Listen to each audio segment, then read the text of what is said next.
suit. Talaga? Yeah, I found that out today. Wow. So the joke for some of them are they've learned how to hold their going to the bathroom I to heard some of them maximize the already suit. some of them already wear diapers because like they're Yeah. attending to like Okay, 6. you can play it now, Doc. Okay. We're having the attendees come in. Blackwater would like to support our heroes of the front line who are risking their health and well-being to attend to COVID-19 patients. We aim to provide the frontliners of the Pasig City General Hospital hygiene kits which they can use daily. Blackwater, smell good, feel good. This webinar series is brought to you by Hoop Coaches International in cooperation with Blackwater. Smell good, feel good. This coaching webinar series would like to give special thanks to the following. Samahang Basketball ng Pilipinas Coaches Commission Head, Coach Jong Yochiko. Basketball Coaches of the Philippines President, Coach Louis Gonzalez. Got Skills Head, Coach Alan Ricardo. And frontliner Christopher Top Juliano. Again, hi, good evening, everyone, and we're so thrilled to have you back again, coaches, and for our only session for tonight. We have a very special guest. Of course, we'll be joined by our resident sports psychologist, Teddy Villasor. Teddy, say hi. Good evening, coaches. Coach Nick, nice to have you.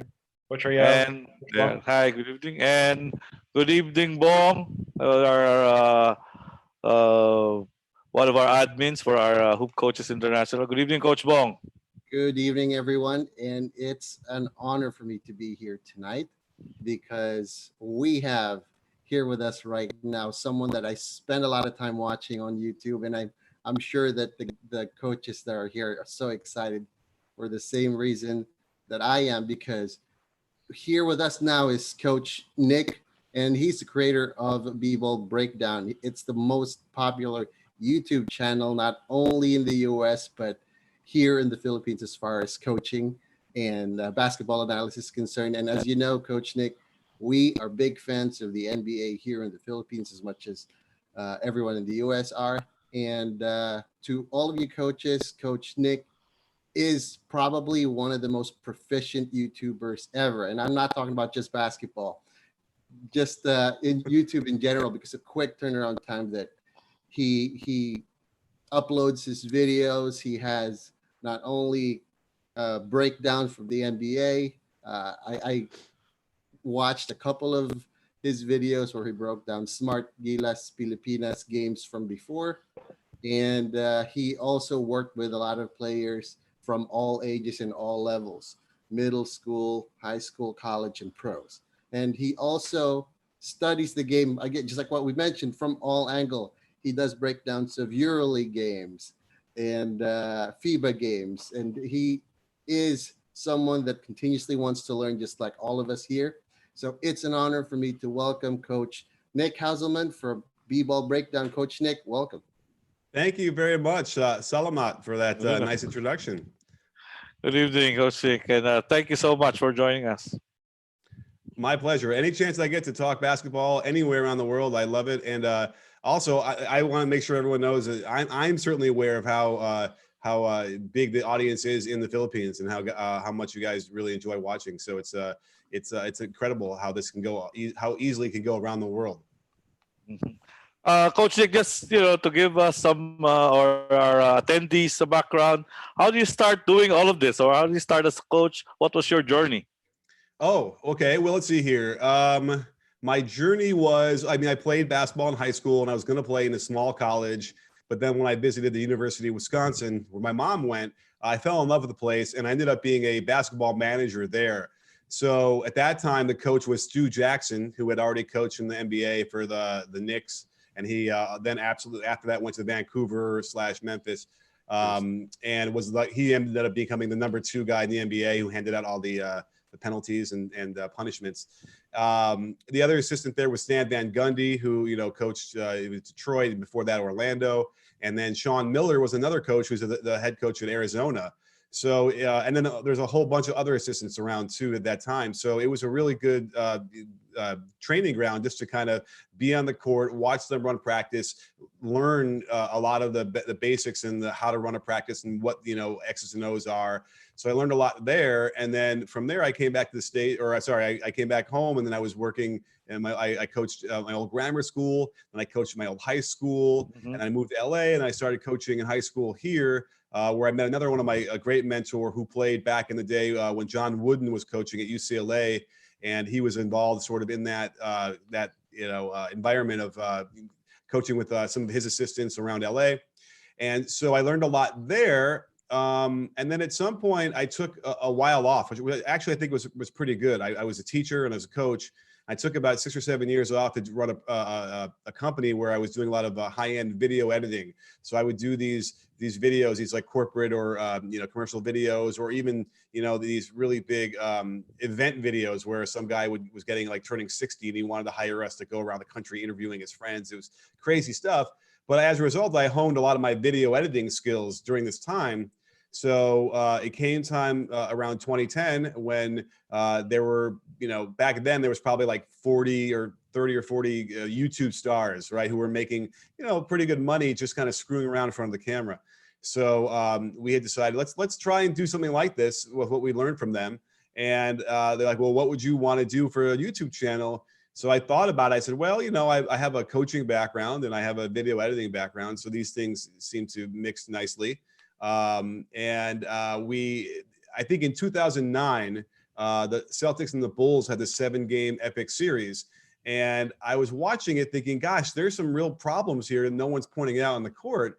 And, it's all just sort of epic and dramatic, which it was, but there needed to be some other, explanations. So out of that in 2010, early 2010, we decided let's try, breaking down these games from a coach's perspective. And it took off pretty quick. I got to tell you, even when the numbers were still sort of low comparatively, people gravitated toward it really quickly and really wanted to learn more about it.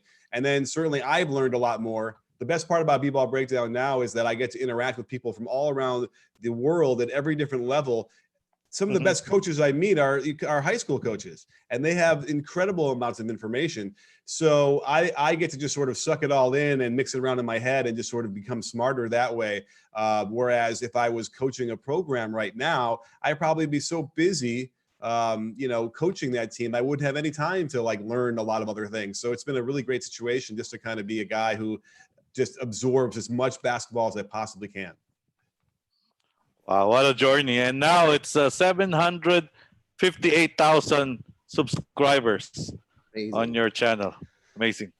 And 1,800 videos, right? Yeah, no, that's true too. I mean, listen, I've been doing this for a long time. That's part of it. And by the way, one cool thing though is when I do cover like NBA teams and I'll go to shoot arounds and interviews and stuff, because I've been doing this for so long, the young guys in the league who are 22 or 23, they probably started watching B-Ball Breakdown when they were 14, so it's almost like it's easier for me now to do those interviews because a lot of them will know my stuff from like just because I've been doing it for so darn long. It's amazing.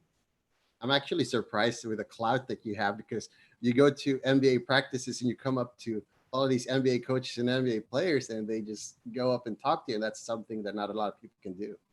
Well, it's easier now because, people sort of know what I do, but you can imagine when I was trying to do that in the beginning, and I'm asking about footwork or reading a defense, and these players are looking at me like I was crazy because nobody would ever ask them these questions before.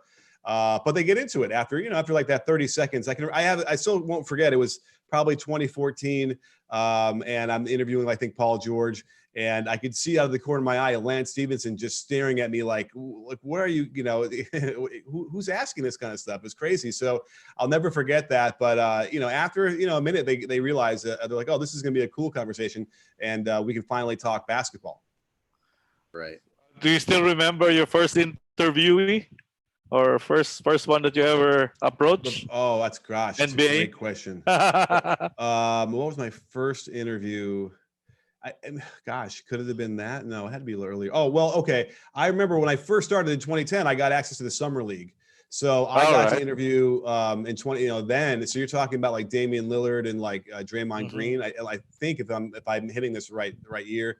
So those are the guys who probably were the first couple, So I it's funny. I've known Dame, since then, and he was always the same kind of just open and willing to talk to anybody as he is now. He's a special guy. So it might be around there. Maybe Enes Kanter could have been one of them. I can't even remember now. That's how old my brain is. Well, yeah, your topic is about what NBA offenses that our coaches here can apply in the high school and college level. So, the floor is yours, Coach. Okay, well, thank you. I mean, as a preface to that, I'm a triangle offense coach. So, Tim Cohn and I are brothers from another mother, and we know each other well, which is another one of those amazing things, right? For BBall Breakdown to allowed me to, be able to connect with someone like Tim Cohn just because, I was able to find inroads, and he's been on the show before. Tex Winter was a mentor of mine. So I left out one story where, living in LA, they used to have the summer league in down south in Long Beach at the Pyramid. Mhm. And so one summer we went down there as I was coaching in high school, running the triangle, and I just pulled him aside. And next thing you know, we were talking and chatting for hours, and I visited him and stuff. So I am that kind of coach who I taught the triangle offense to freshmen in high school.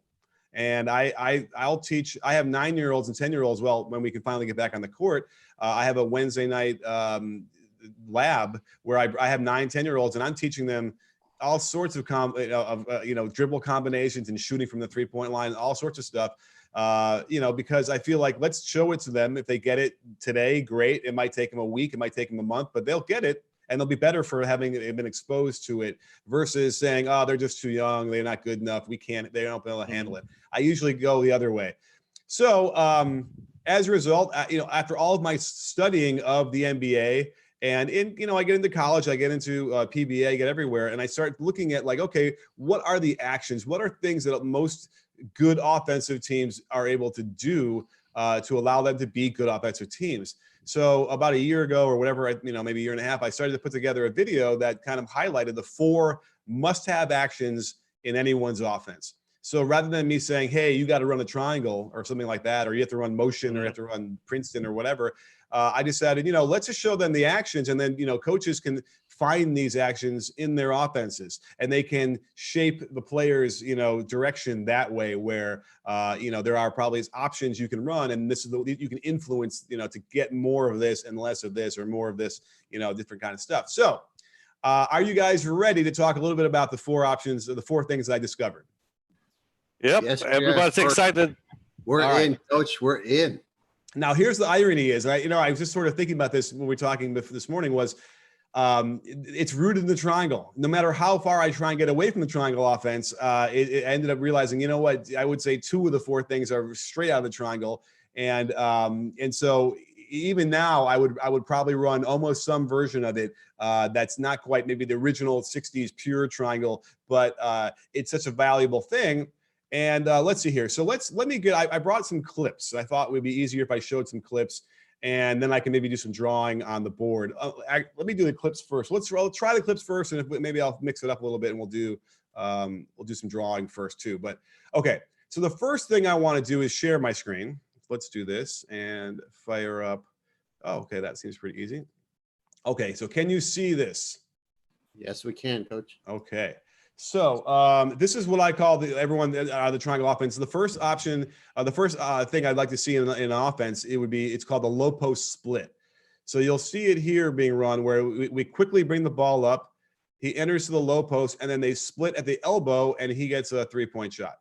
So let's run that one back again. It's a little bit of an interesting angle, but I didn't have a ladder on me when I was filming this or a drone. But okay, so obviously the cool thing I like about this is that we bring the ball up on the dribble, which for years and years in the history of offense, at least the way they taught it in the States, was you have to pass the ball from the guard to the wing. That was always the thing.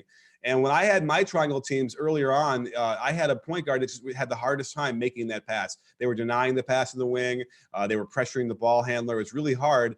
So I finally said, well, just dribble it over there. And it alleviated everything. All of a sudden, dribbling to the wing became, once we did it a few times, it kind of opened up a pass to the wing later, and we were able to get our offense going.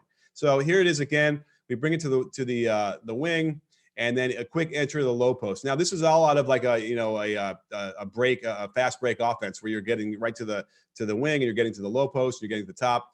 And so here, generally you'd have a couple of shooters in theory, and depending on which one is which, you'd screen. Now, usually it's the passer is the screener, and he screens. Now, this used to be at the elbow. Now we do it at the three-point line. So wherever the three-point line is, you want to do it above that. And then he comes around and very simply gets that pass. Now, why is that pass useful? When this coming from the low post, it's a better angle. You're already in line with the basket, if that makes sense. So let me just, I lost my full screen of the Zoom. Where did it go? To turn off the, here, stop share. Okay. There you go, yeah.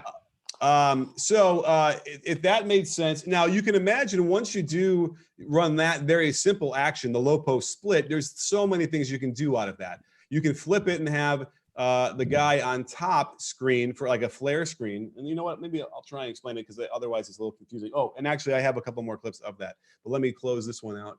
And anyway, did that play okay? Could you read that? Did it make sense? Yes, coach. Okay, cool. All right. So let's just keep going, because speaking of which, and you know what, let me just draw that so we can all see it, because sometimes it's a little bit harder, for people who are visual, they want to see the court. So let me bring this up so I can see what you guys are seeing. So here's my thing, and I'll hold it up closer once I draw it. But basically, how's this for old school? You don't need any fancy digital. So yeah, so the one will dribble the ball up, and you can use X's and O's, but I always prefer to use numbers just so it's very clear which position you're talking about. And that said, one could be anybody. One could be your center at this point. And then let's have the 2 is running up the 4, and we'll put the 5 here just so it's clear. So can you all see that? Yeah. Okay. Yes. So as the 1 enters the ball to the 5, he will then screen here. And then the 2, who is here now, will come around, okay? Now, out of that, you get a lot of different stuff, right? And so what I mentioned there a second ago was you could also have, let's just pretend that let's say your 1 isn't a great shooter, okay? But the 2 is. So in this one, and you can practice this over and over again in practice, so they know how to trigger this. He'll be the guy. I'm sorry, let's flip it the other way. 1 is a good shooter and 2 isn't. So 2 is going to screen here, and the 1 comes around as almost like a flare, and 5 can hit him here. Again, not to get into too much shooting stuff, but when you have a pass from the basket area and your body is already aligned to the basket, it's generally the higher percentage shot. So when people say that the post up is dead, or we know when post up, it's not dead. You need it to get 3-point shots. That's the best way to do it. It's the best way to turn the defense's head, because they're all going to look down at that post up, and you can get open by moving in around behind and screening when they're not paying attention.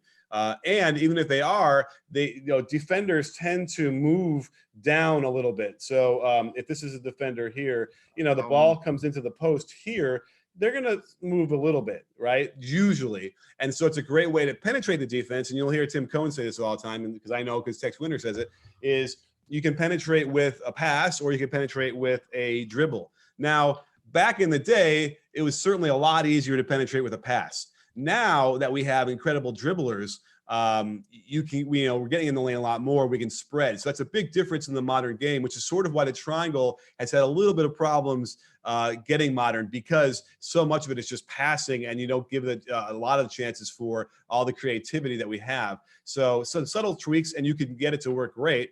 But that's sort of the initial, I think, blowback to the pure triangle, was that it's so passing based that you don't get a lot of that dribble. And I get it. I want my players to have that freedom to be creative off the dribble.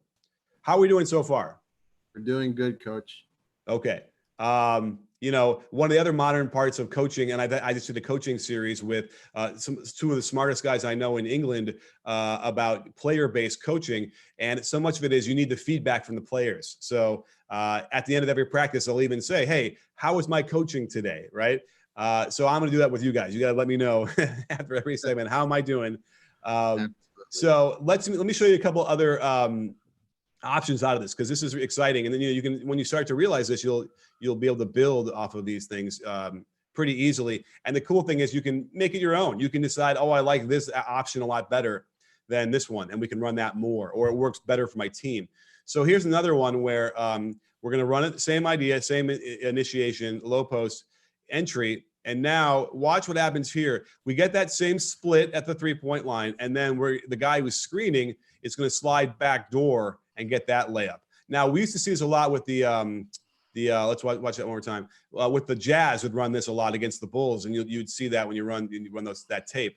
So you see Stockton would set that screen, and he'd cut back door. And they have this built into the triangle, by the way. So if you watch Tex Winter's teams from the 60s at K-State, they'll run that a lot. And you'll see like Steve Kerr will get that pass in the 90s Bulls as well. I kind of feel like you didn't see it a lot with the Lakers when they ran it. And that's the cool thing. The cool thing is that, you could decide from season to season what cuts you want to emphasize and how you want to run the triangle. But either way, I would say every offense has a wing to post pass. I would think that's not crazy. And every offense probably has a guy somewhere near the top when that happens. So you could find that split out of, I would imagine, almost every offense. Maybe the only one you can is a 5-out, right? And that's a little tweak. Okay, then throw the guy down there, because remember, that's not necessarily a scoring opportunity for the center, for the low post. It's simply to generate a 3. That's what we want. So that's another option out of that. I think I have at least one more. So let me find my list here. I got a couple more. All right. So let's do another one here. So let me share this one. And here we go. So turn the volume on. And all right. So here's another one. Let's see what we have here. Low post entry, split. Now, okay, great. So again, this looks like 5-out to me. And I could diagram this too if you need, but let's see here. So we throw the ball to the low post. We do our normal split here at the elbow. And that again, once they kind of get bored with it, then is when you can have fun. What you didn't see on the weak side, because I was like, okay, you have 2 guys standing around on the weak side. Can you see my mouse, by the way? We can, Coach. Okay, so can you see my mouse moving around here? Great. So these 2 guys, I'm like, well, you can get them active, and this could be an automatic, and I'll get to that in a second what that means, but you can always have hey, just pin down in the corner, get some movement going here, easy, And so what he's doing now is you time it right, where he gets that pin down in the corner, and what we saw here is he actually, the center doesn't give the ball to the shooter here coming around. Maybe he was defended really well, so he can now kick it out. And the reason why he's not open coming around is because maybe the screener's man stepped over to get in the way, and that means that this guy will be wide open on top. So here, then you can work on the one more pass, and you get a nice open 3. So that is what we would call, you can do automatics. Now, an automatic in the triangle is, you have, when the ball goes here and you're standing there, you always do this. So in some way, it doesn't feel like it's read and react. It feels like it's rote, and you have to do these things. And it's sort of true in the beginning when you're teaching it, and it allows, players to sort of get a framework, they don't get lost. And eventually, you get out of the way, you're not calling plays, and you start to morph into things that maybe you never even worked on. And so that's where the real dance comes in, and the guys get comfortable with it. But a lot of times in the beginning, you got to give them, strict automatics where, okay, if you pass the ball from the wing to the top, let's show this. When you pass the ball, and this is how I taught it in the high school level, because again, the level isn't as, high as it is in the pros. So you kind of give them a lot more flexibility, or less flexibility. But if you were to pass the ball back to the top, to here, the 2 pass, if you can see that, let me get a little closer. We said always screen down. And I just saw this in the Tim Cohn video. He just talked about this. It's an automatic. You always screen down. Now, there might not be a guy in the corner, right? There might be, he might not be in the corner. Well, then you just go to the corner and you end up just staying there. It's just like a replace yourself to the corner, right? But you're always moving down in that direction to clear out that space and move. And, from there, you could do a lot of other things, and the offense holds together because you've given them all these different automatics they can recognize. So anyway, the point being that we had that screen here as an automatic, and then as he comes up, after we split here, the 5 can hit the 3, and then we can get a nice extra pass for that 3. So, I'm always looking to generate the 3-point shot, right? What can we do to either find an opening to shoot the ball on the catch on the wing, or to split and go and attack? And then once you attack into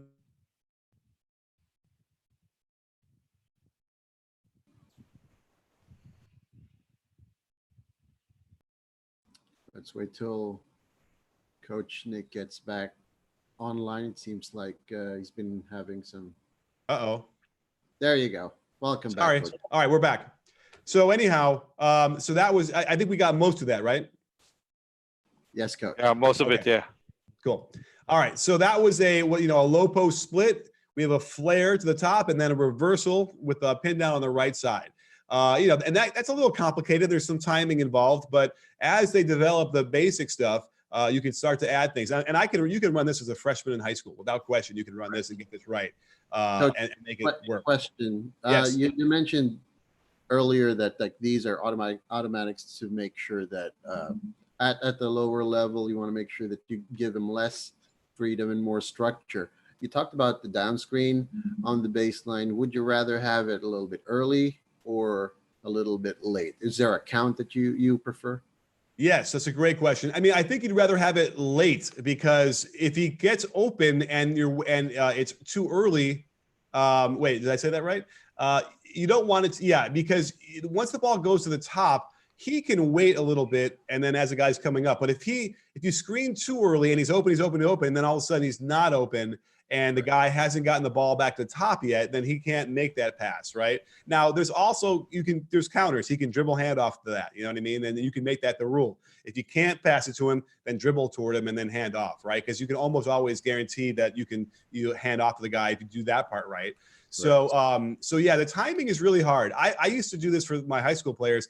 I would literally, like, in the triangle, if the guy's in the corner, you have to wait, right, for the guy to come and screen. You can't go too early. I used to literally step on the guy's foot. I would go in that corner and wait next to him and literally just step on his foot so he couldn't move until I let go, and then he'd go. And, there is that notion of like the touch, that seems to work a lot better. And it's another one of those things I really loved with the interview series I just did the past 4 Thursdays. And then we had a live show on Friday with Mark Bennett and Alan Keene, was the touch. They have a whole thing built around when you want to they want to empower the players to basically be coaches. And one of the things is like when you want to accentuate a point or let somebody know something, you have to touch them on the arm, on the forearm, or something like that. And it really does go a long way towards keeping them in the moment and making the point a little easier than versus screaming and yelling across the court, right?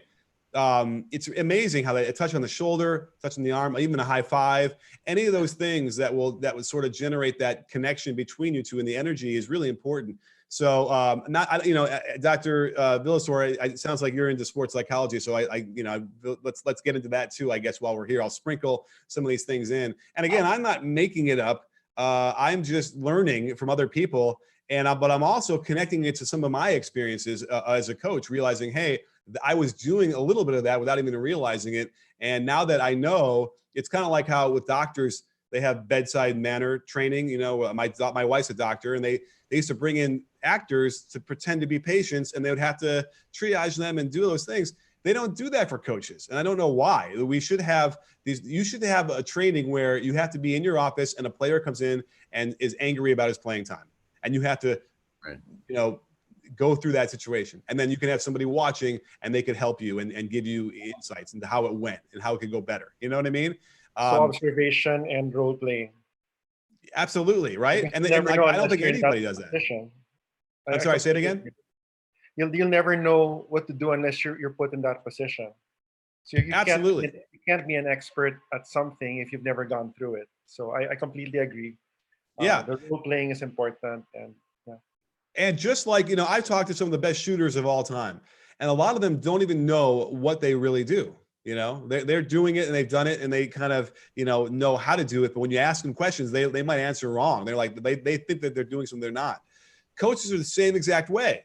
So I know Alan, what he does is he straps GoPros on his coaches, and they walk around the entire practice with that on, and then they go and review it later. And it's like, I would shudder to think if I never did that. And I would probably be like pulling my hair out every other minute being like, oh my God, did I really say? Would be some change, and you'd realize it. But again, it's not easy. I can imagine coaches thinking, God, I would never do that. I don't want to know that, or I don't want to ask these players their opinion on things.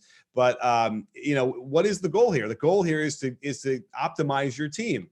And these are the things that we've learned scientifically. I feel like that that you can maximize and get them to play over their heads, because eventually you're going to play a team that is better. And the only way to win that game is to get them to, get into that flow state and play above their heads. And if that really is your goal, then, you probably wouldn't ever completely lose your, SHIT on a player and start screaming, right? You would be able to tap into, how can I make my point? How can I keep them out there on the court, and how can they play as well as they possibly can? So should we go on to another? I have one more of the first option here. So this is great. I thought, oh my God, this might be like a 10-minute presentation. And next thing you know, we're going to be going for hours. But I have one more low post split action. Are you guys ready? Ready, coach. Okay, here we go. Share. And okay, so let me turn off the volume. So we have the low post split pin to skip. So here we go. Let's watch what we have here.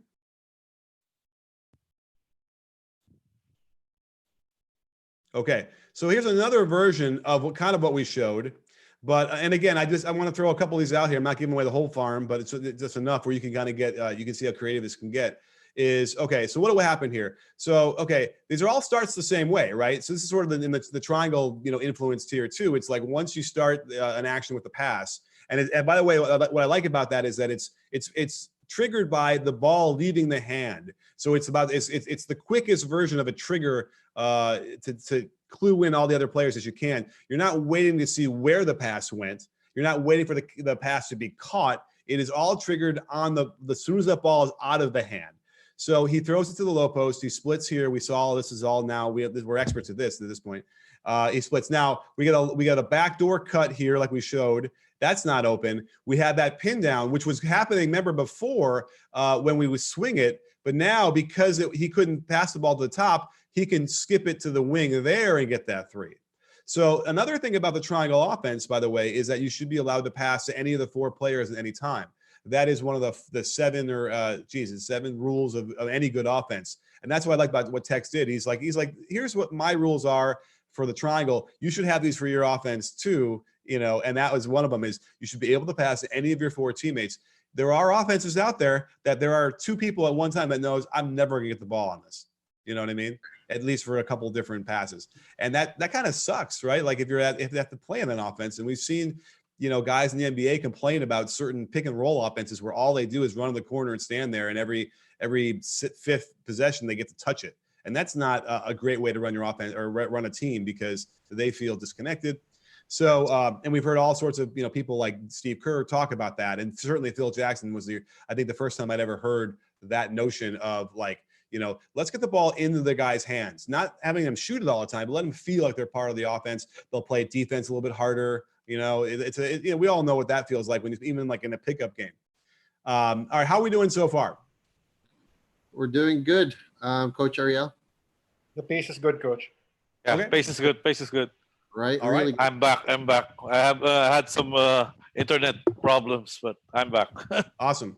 Well, okay, because are you ready for number 2? The second Sure. must-have action in your offense. Okay, so let me call that up here. Let me get that up first before I bring it up. So, okay. Now, this one is going to be recognizable to anybody that's been watching Coach Tim's teams because it's pinch post. And here's the interesting thing about this is that as we've evolved in the NBA, because I did this maybe like a year and a half ago or 2 years ago, we don't have pinch post much anymore. And everyone's running what I'm going to show is the third thing a lot. And whenever the ball is being reversed, and let's do the pinch post on the board first so we can get a handle on what that is. And the funny thing is so John Wooden, who won all those championships at UCLA, he ran the UCLA high post. And they had a thing called short 17, which is pinch post. It's the same action. And I just found it interesting that action existed in almost every offense way back in the 40s and the 50s. Everybody had it. And at some point, it disappeared because everybody wanted to swing the ball to the wing, which, by the way, you can do. And the Bulls did plenty of that in their run. But it's devastating when you run this action, which is basically, and this might just be all, review or whatever for everybody. But when the ball goes from, let's just say, when the ball goes to the top, almost every offense, you'll have, let's just call him the 4, you'll have a 4, a weak side, somebody on the weak side over here, somewhere over in this area, right? Almost every offense, generally, if it's balanced at all. So normally what you'd see is the 4 would go to the wing and you just reverse it, right? You see that on the motion, Spurs motion weak or motion strong. But what the triangle did as an automatic was they wanted him to go to the pinch post, which is, it used to be the elbow, okay? It used to be the elbow. Now it's the 3-point line, right? Because you want the action we're going to run, you want to get a 3 out of this. So what the 2 guy does is he has the ball here. He passes it as the guy is arriving at the pinch post, and then he's going to sprint around and get the ball back. So really what I'm saying here is I'm using pinch post as an example, but here's the overall theme of my second must-have action. And that is you need to be able to run about at least 15 feet into a catch. Okay, does that make sense? You have to have offenses where you have abilities for players to literally get going as fast as they can, or 85% speed under control, and then make a catch where they can then attack on the catch. And interestingly, it's a very modern thing because generally it used to be when you catch the ball, you got a triple threat, rip through, and that's just not the way we want to teach anybody to play anymore. All you're doing by doing triple threat now, in my opinion, is letting the defense catch up. So what I always teach my guys is you're never more open than when you catch the ball. And I have to say it a couple times. You're never more open than when you catch the ball. Why? Well, because they're not throwing it to you if you're not open, right? And the second you do catch the ball, what's happening? That defense is scrambling as quickly as they can to get on you. So there's no sense in waiting any extra seconds or split seconds to let them catch up. So we teach all a split and go on the catch. We teach hop and shoot on the catch. And so if you can now get going that quickly and then make that catch and go, it's almost impossible to stop. Now that pinch post action we've seen with Michael Jordan and Kobe Bryant, it's unfair, right? And then every once in a while you'd see Steph Curry run it, and let's just say it's Kevin Durant on the pinch post catching it and then handing it off or not. They didn't really run that. And I kind of feel, I wish Coach Kerr would have ran that, and he kind of deprived us of what could have been, really the most devastating action, because you can't leave Durant, you can't leave Curry. They're so good, and now you're getting your 2 best players interacting, right? That's always a good thing. So let me show you what I have as far as the clips here, because we can go through a couple of these different options. So, okay, here's this one. So here we go. Now this one here is the spacing isn't perfect on this one. I would have probably liked to see him higher and wider. I'm always talking about higher and wider and getting farther out. But basic pinch post, I basically diagrammed it, and then the handoff back. If the guy goes under, that's a shot every single time.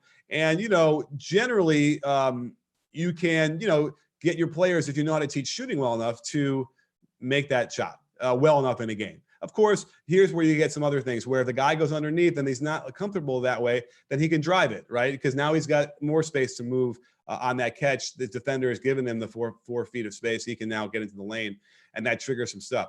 So let me show you a couple other actions out of this. Here we have let's see, let me close this one out. That was pinch post. Okay, so now let me show you. But again, the overriding principle here is the ability to sprint into a catch. So let's see what this one is. Let me share and go to, is it number 6? Is that where? Yeah, number 6. Here we go. Okay, are these playing okay? Are these playing somewhat smoothly? They're playing as smoothly as can be, Coach. Okay, all right, that's fine. It's a little semi slow motion. Okay, so here comes reverse right back here, and now you got that right. You're gonna slip pass back to the guy who hands it off, the guy at the pinch post. So again, these are all things you can practice, in your 2 or 3 line drills. This is how I would do this in the triangle. I'd build this where I would have 2 line drills, 3 line drills. And where I screwed up though was I would do 2-on-0, 3-on-0 for way too long. I had thought originally that was how you get them to get, they master it so well because they're like almost bored by doing it. And then they're also getting some skill work involved. You have to get defense involved as quickly as possible.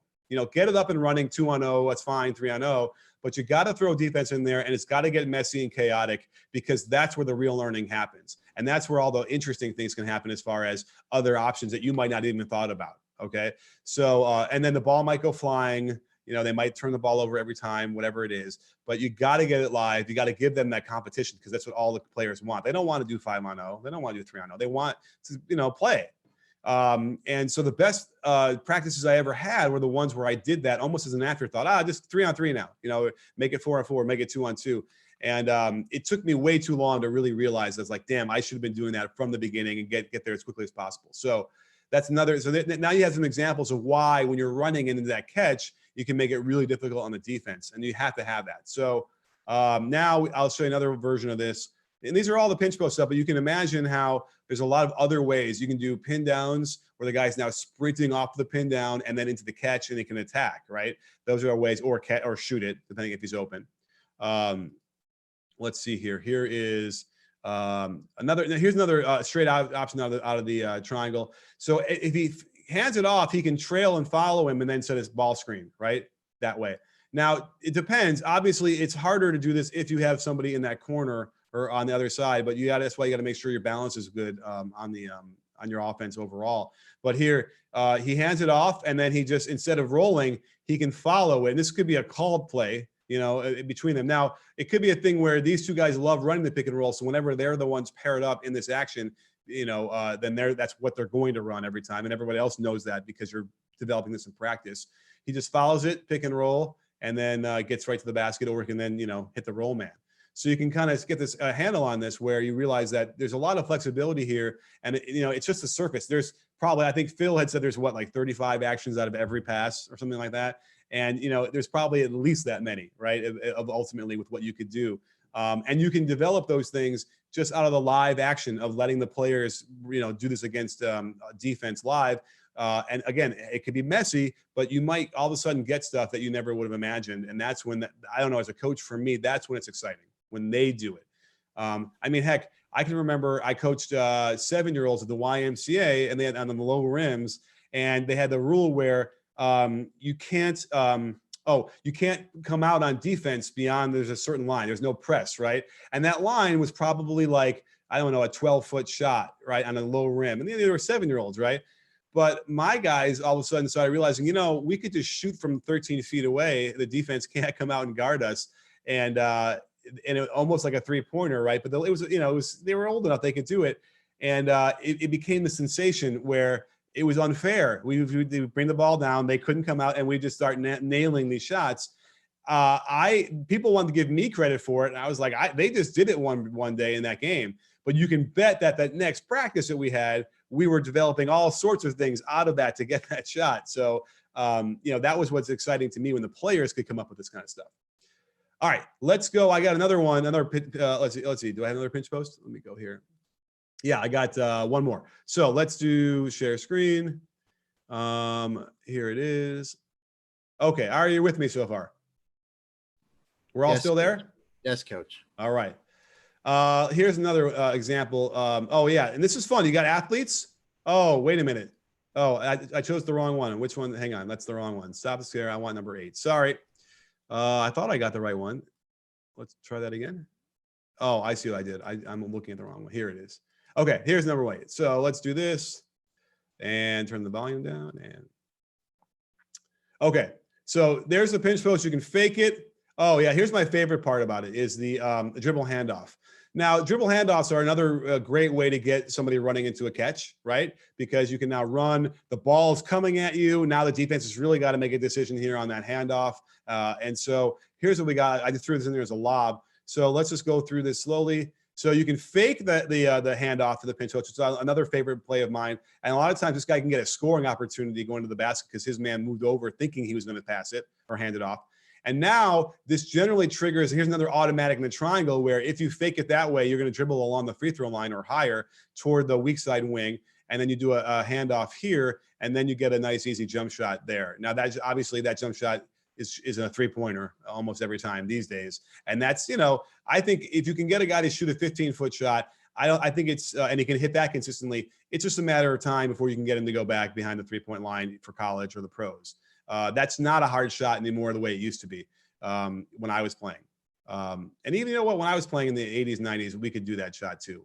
So there you have that. So you can just get a taste here of like how many different options you can get. And what I like about that is now you have the pinch post action, which is where you're running as fast as you can into a handoff. And then you have the dribble pitch across the top, which is another version of running it, 15 feet into a catch. it's really important to become creative with that. How else can you get that? You know, I'm not sure there's too many other versions of that because the court is, you know, it's a square rectangular court and it's confined to the half court. But I'm sure somebody can figure out other ways of like, wow, let's get some more, runway to get 15 feet going and then into the catch. Okay, so those are the two. We're halfway through the 4 must-have actions in anyone's offense. How are we doing so far? Do we have any questions?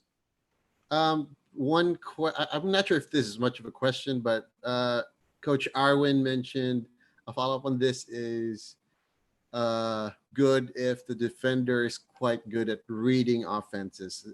Probably he's talking about initial counters for the options that you gave. And he said, I think it's great to, especially on special sideline and baseline out of bounds or out of timeouts sets. Oh yeah. Well, that's the other beautiful thing about the triangle was they basically ran their offense as if the ball was in bounds on the sideline. You know, it's as if the ball was in the wing. And that's how and that's another thing we can talk about in another, thing, a whole other presentation. But, I don't know if enough coaches, at least in America, value the out of bounds play enough. It's a scoring opportunity and you should be getting a shot within 2 or 3 passes. And that's what I tell my players. And I empower them. Like, if you don't shoot this, I'm taking you out, that kind of thing. It's not actually, it's not the best thing to say anymore to players. You shouldn't really threaten that. But, at least it's like, hey, shoot it, please. Feel free to do something, that you would like to do. So I would, you could run all these things as if the ball was inbounds on the wing. And it's just, you run it now. Now, if you could ever get the ball to the low post from the out of bounds, the sideline out of bounds, hallelujah. And my defense is, that's the cardinal sin. You cannot let the ball go to the low post from the sideline out of bounds, for sure. Probably the same with the baseline too. So, I would have, non-negotiables on defense. You cannot let that happen, primarily because now that you've penetrated defense and they're going to be, they have a controlled setting to run that option now and get that great shot. You don't want that to happen. So, so all those things for sure, you can run it out of there. And then, of course, the issue tends to always be, what if I can't throw the ball to the low post? All right, well then, you have to have your flow and your counters to that anyway. And stuff. So that's, you have to move on. But a lot of times out of the break, you can get that. And maybe the low post guy comes out a little farther, right? Just to get that pass. Maybe he comes to the mid post or even farther. That's okay too. I mean, there's obviously a limit because the ball's on the wing, but the spacing is so important now. And that's why you got to make sure you're high and wide. And I've also seen a lot less issue with like even denying the pass to the wing these days because the ball handlers are so good that if you want to spread your wing defenders that far out to deny, your ball handler's got some lanes and they can go right to get right in the basket. By the way, I wouldn't want the wing defender to help there, right? So if we're talking about defense, hey, let's get into defense. Why not? So I don't like the pack line. I'm just going to tell you right now, even though it's successful and yada yada. There's some issues I don't like with it. But if the ball handler is here and he's really good and he's coming up the court, and let's just say, you have your defender here, right? I don't want him, if he starts to drive here and he gets by his man, I don't want this guy to come over and help like that because then he quickly can just kick it to the number 2 and he's wide open for a 3. That's no good, right? I want the weak side to come over, the weak side help to come over and help on that, right? But he could be in the area and stunt at that ball handler, jab at him. And you'd be surprised, even at the higher levels, how that one might stop the ball handler or slow him up a little bit. And that's what I would want from him here, is to stunt and to get right back to his man on the wing. And so if you want to bring your guy all the way out here and really try and deny this pass, then you're just inviting that drive, and now you're really in trouble every time. And I've seen coaches who simply can't adjust. They've trained their players to do that and deny that pass, and they're getting destroyed off the dribble. And, if you don't have anything built in to adjust to that, then you're going to be really frustrated. That's true, Coach. Actually, that's one of the reasons why I got destroyed in one of the leagues that I was coaching in, because I always ran pack line defense.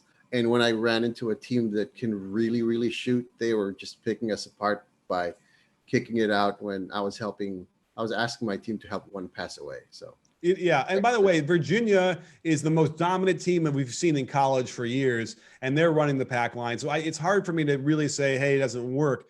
But as far as I feel about it, it seems like it's a defense predicated on triple threat. Like it's predicated on the fact that these guys are just going to catch the ball or rip through before they do anything. And so when they got beat by UMSMB, whatever that team was a couple of years ago in the first round, they were attacking on the catch. And it was like embarrassing, the shots they were generating because of that. The defense could never catch up. And I know they were missing the guy that went to the Hawks, who was really good, a really good player. But you're talking about the #1 seed against the 16th seed. You know, that shouldn't have mattered at all that they didn't have him for that game. And yet they just ran him off the court because they couldn't adjust the way they run the pack line. Now, one other thing about that is they want you in the position to help early and then close back out to your man. And it's not as explosive as if you are a little bit closer to your man and then you stunt. So if you are to use the ground reaction forces of a jab step, like to the man and then back to your guy, you are ended up being so much more explosive and athletic to get back versus having it start from a stop position.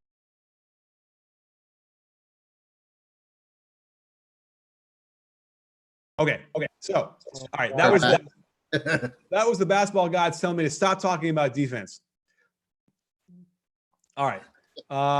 Now here's the third must-have action in any offense. And this is basically, influence on me because every NBA team just adopted it. And I was like, okay, there's obviously a reason. Ironically, it's a secondary action off of the triangle as well. It's what we call pistol. So pistol, and here's the thing, and it's weird. There's like a move to discredit me because I consider the pistol two different things. And you know what? Let me show it on the before I do that. Let me show it on here. I'm a historian or an amateur basketball historian. So as I had studied it, and you know what, maybe in my mind it's all gotten so confused and I've forgotten. But what I learned pistol in going back into the 40s and the 50s when they'd run this was it's two different things. One version is let me just make sure because I have this in what order I have this in. One okay. So the first one I'm going to show you is a dribble. Let's see here. Can we see this? Yes. Okay. So let me move this guy out of the way. Okay. So I'll get even closer and then hopefully you don't see the reflection. Okay. So anyway, the bottom line of the point guard brings the ball up. The guy comes up from the corner of the wing, gets a handoff. Okay. And then the trail big goes and sets this ball screen. Okay. So what we're talking about here is a handoff into a ball screen. Now that is pistol. And I don't think anyone has much trouble with that being the pistol, and so let's show you what that looks like on the court, because again, now you're talking about a guy sprinting into a catch and then bam, hitting that defender with a ball screen. Now the handoff is actually a ball screen, right? A dribble handoff is basically a moving pick and roll. And I much prefer that than I do like at least at the high school level, I prefer dribble handoffs versus pick and roll. Although at this point now in 2020, they can handle it. In 2010, I was really reluctant to do too much pick and roll. I did some like out of called plays, out of timeouts, but I didn't do as much organic, out of like this kind of thing. So let me share the screen here and show you the basic pistol that we know it in the NBA. So he brings it up, handoff, drag screen, and then he kicked it, he pick and roll guy. The guy has a lot of trouble making that layup. But here we go. Let's do that again. So he brings it up quick. Now, if you notice, I adjusted this, or I had the ball handler kind of bring it toward the lane line and then break back out. You can play with this depending on the defense and what they're doing and what the positions are to get different angles. So there's a handoff there, and then boom, right back to the roll man. This is a really hyper fast offense. Don't let the defense get a chance to get in position yet. And by the way, once you could run this just by walking it up, right? And then once it gets going, you're going really fast. And now the defense is still trying to catch up. And so you're basically setting almost like a double ball screen for the ball handler. The thing you have to be careful about is what's his dominant hand? Offenses love to go to the right because they're right-handed usually. But guess what? If you run that option I showed you, now it's a left-handed dribble to attack, which, depending on what level, it could be an issue.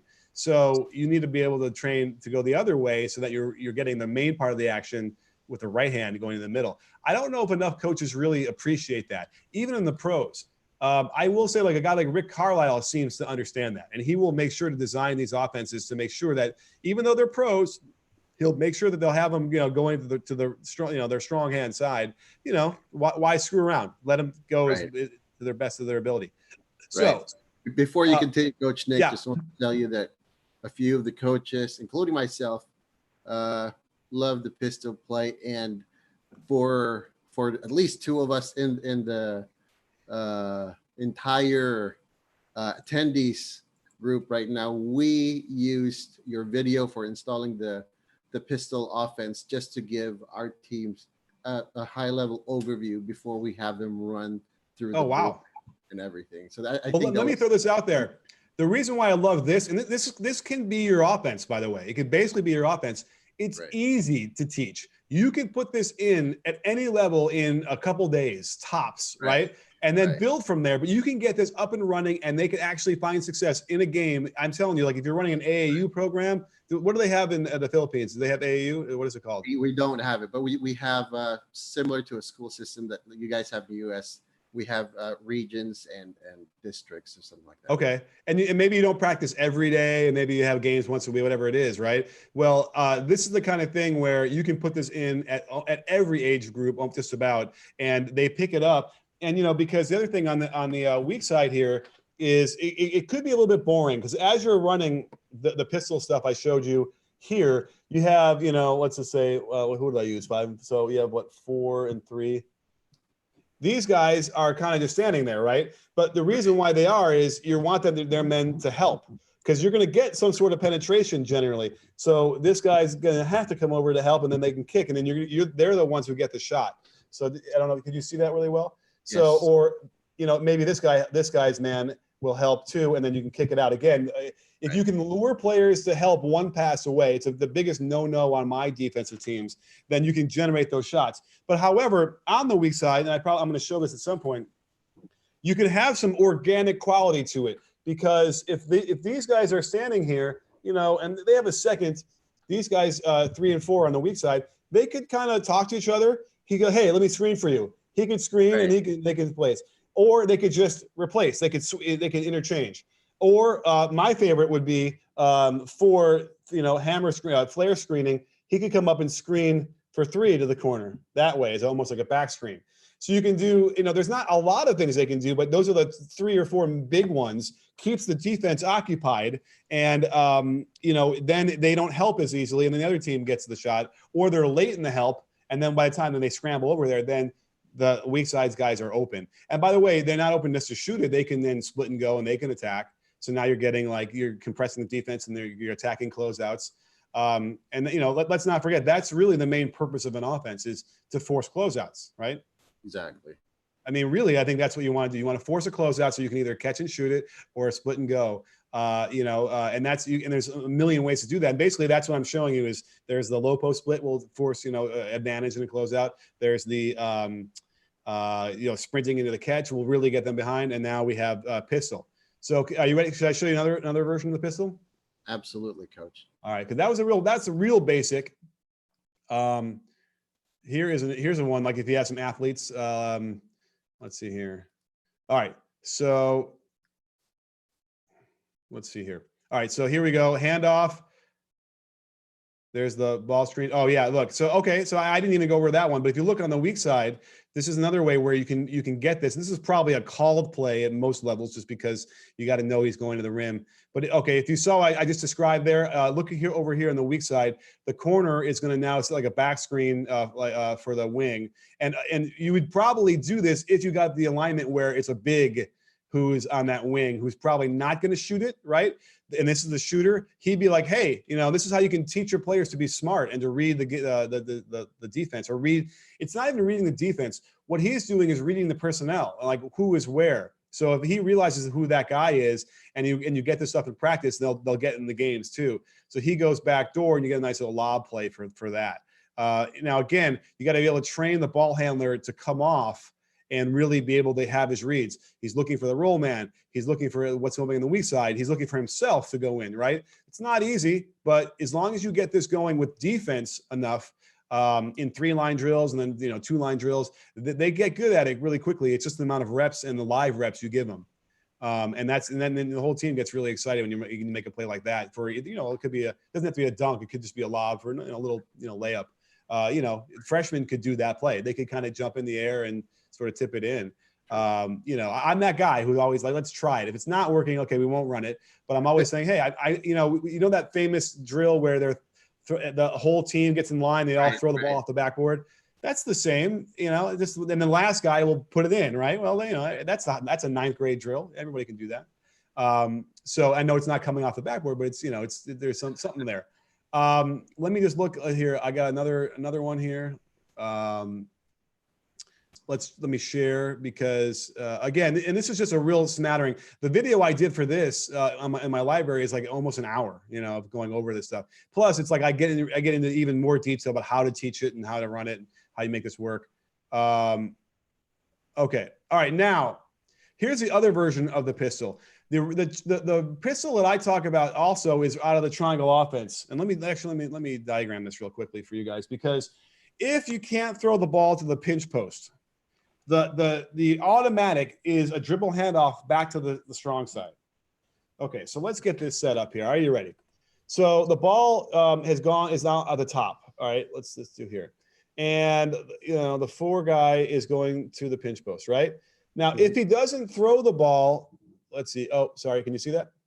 If he doesn't throw the ball to the pinch post, remember I talked about automatics here. Let's see here. 3, 1, and let's put the 5. Here's a triangle, right? So in the triangle, the automatic is, can we see this? Yeah, okay. So when the 3 guy throws the ball to the top, his automatic is always just a screen down for the 1 in the corner, always. And the 1 will step over and then it comes out, okay? Now, if the guy on top does not throw the ball here, his automatic is to dribble handoff to the 1 who's coming out of the corner. Now, the 1 is already getting a pin down. So this is almost like a double pin down, right? It's a pin down into a handoff. So all of a sudden you're getting like 2 screens from your teammates. Right. And that's also devastating to a defense. It's really hard to combat that. And what you have is my number 2 rule, or number 2 must-have action is you're running off of a pin down, 15 feet easy. The guy's got to be trailing you. And now you're getting a handoff into that off of a screen. So you're getting a screen first to get you open. Now you're getting a handoff.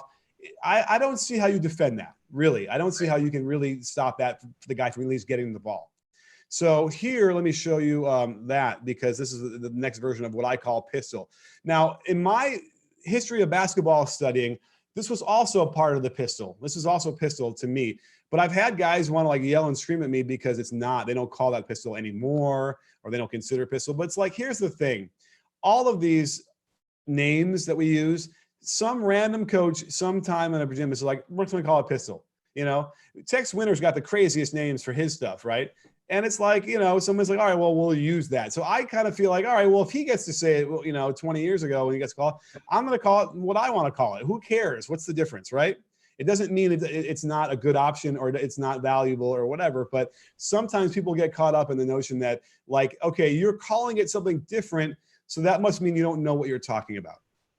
Yes. And I just feel like that's weird to me. Call it frijoles. I don't care. Whatever you want to call it, as long as it works, it doesn't matter to me. And, again, we have a thing called horns, a double high post setting. Right. Why is it called horns? Maybe because when you draw it, it looks like horns. I don't know, but it's silly. It doesn't matter. Call it whatever you like. Anyhow, so here's that version I show you. So here's the reversal. Again, every offense has some version of a wing to the top pass, and then you'll see the pin down as an automatic, and then the dribble handoff. And now you can get a lot of different stuff there. So I showed the pass back to the roll man after the dribble handoff. And again, you can do this 3-on-0, and really drill it for a little while, get defense on there, and then they'll start to find how to get these things on their own in a much quicker way. Let me just show you, because I think it was out of that. What's number 12 here? Do I have number 12? Yeah, here it is. Okay. I want to show you this one because this is right out of the same. Oh, you know what? Oh, okay. All right, that was it. That's it for pistol. So So you can imagine, if I get that handoff, I can then kick it to the corner for a 3 because his man's probably having to bump down. There's so many options out of that. I'll just show you that one quickly on the board. I don't have the skill to get my cap off with one hand. Okay. That's a skill. Coaches need to have all sorts of marker skills. Okay. So when you run the pistol here, so what was I just saying? Oh yeah. Where are we here? So 1, let's call this 3 and 2. Okay. So when that's fine. The 3 sets the pin down and the 1 comes off. Okay. So the 3 comes down and sets the screen, and then he dribble pitches. Now, what's going to happen is, and he hands it off. So let's give it the ball to the 1 now. So now the 1 has the ball and he's dribbling off. The 3 is now, after he's screened, he's now in the corner, right? He just takes a step out to the corner. And who do I have handoff? Let's see, the 2, I guess, right? Let's just say early, whatever. Let's call him the 4. So the 4 who just handed off is now, he's rolling. Okay. Can we see that? So what normally was going to happen is this defender here is going to think, oh, I got to come over and help. So what the ball handler can do is lets the 4 clear. This guy helps, and then he can throw the ball right here to the 3 for the wide open corner 3. And again, you're trying to force a closeout. You're trying to force help. And that's a great way to force help there, because that would be the correct help, because as he's coming this way, he's sort of going in this direction. So if you split the floor in half, this defender is the weak side defender. He is the guy that you want to help, because again, if there's a shooter in this corner, you don't want him to help this way, because the 1 that's an easy pass, and you're never going to stop that. You have a chance to stop this if he has to throw the ball across the court there. You have a chance, but if you teach your guys how to hop into your shot and get a quick release, then you're going to get a good shot, which is an interesting and amazing segue to my 4th must-have action in your offense. And it's a little bit easier. It is skip passing. So what I noticed at every level, and this actually stood out to me probably more in high school, is the best high school teams skip the ball a lot more than others. Now, you might want to say, well, it's because maybe they're bigger and they're taller, and that's why they're good and they can see over the defense. But I think my buddy Doc Shepler, who's at coaches girls in the Bay Area, and he's a tiny school. There's 300 kids in the high school, and they go to the finals almost every year against the big schools, and they win every once in a while too. But he's been able to teach these girls who are not tall, or super athletic, to teach them how to skip the ball. And when you do that, again, it's another awesome way to create closeouts where you then can attack, either shoot it or split and go.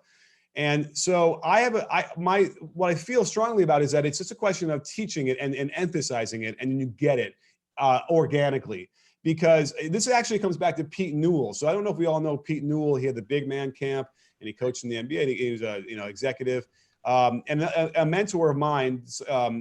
When he started running his what did he call it? Well, he had the California weave, and then he had the oh my goodness, his offense he ran, which is a lot like a triangle. It got so good, and they ran it so well. Like he was I don't want to say a drill sergeant, but he got teams to just, not like robots, but man, they could execute perfectly.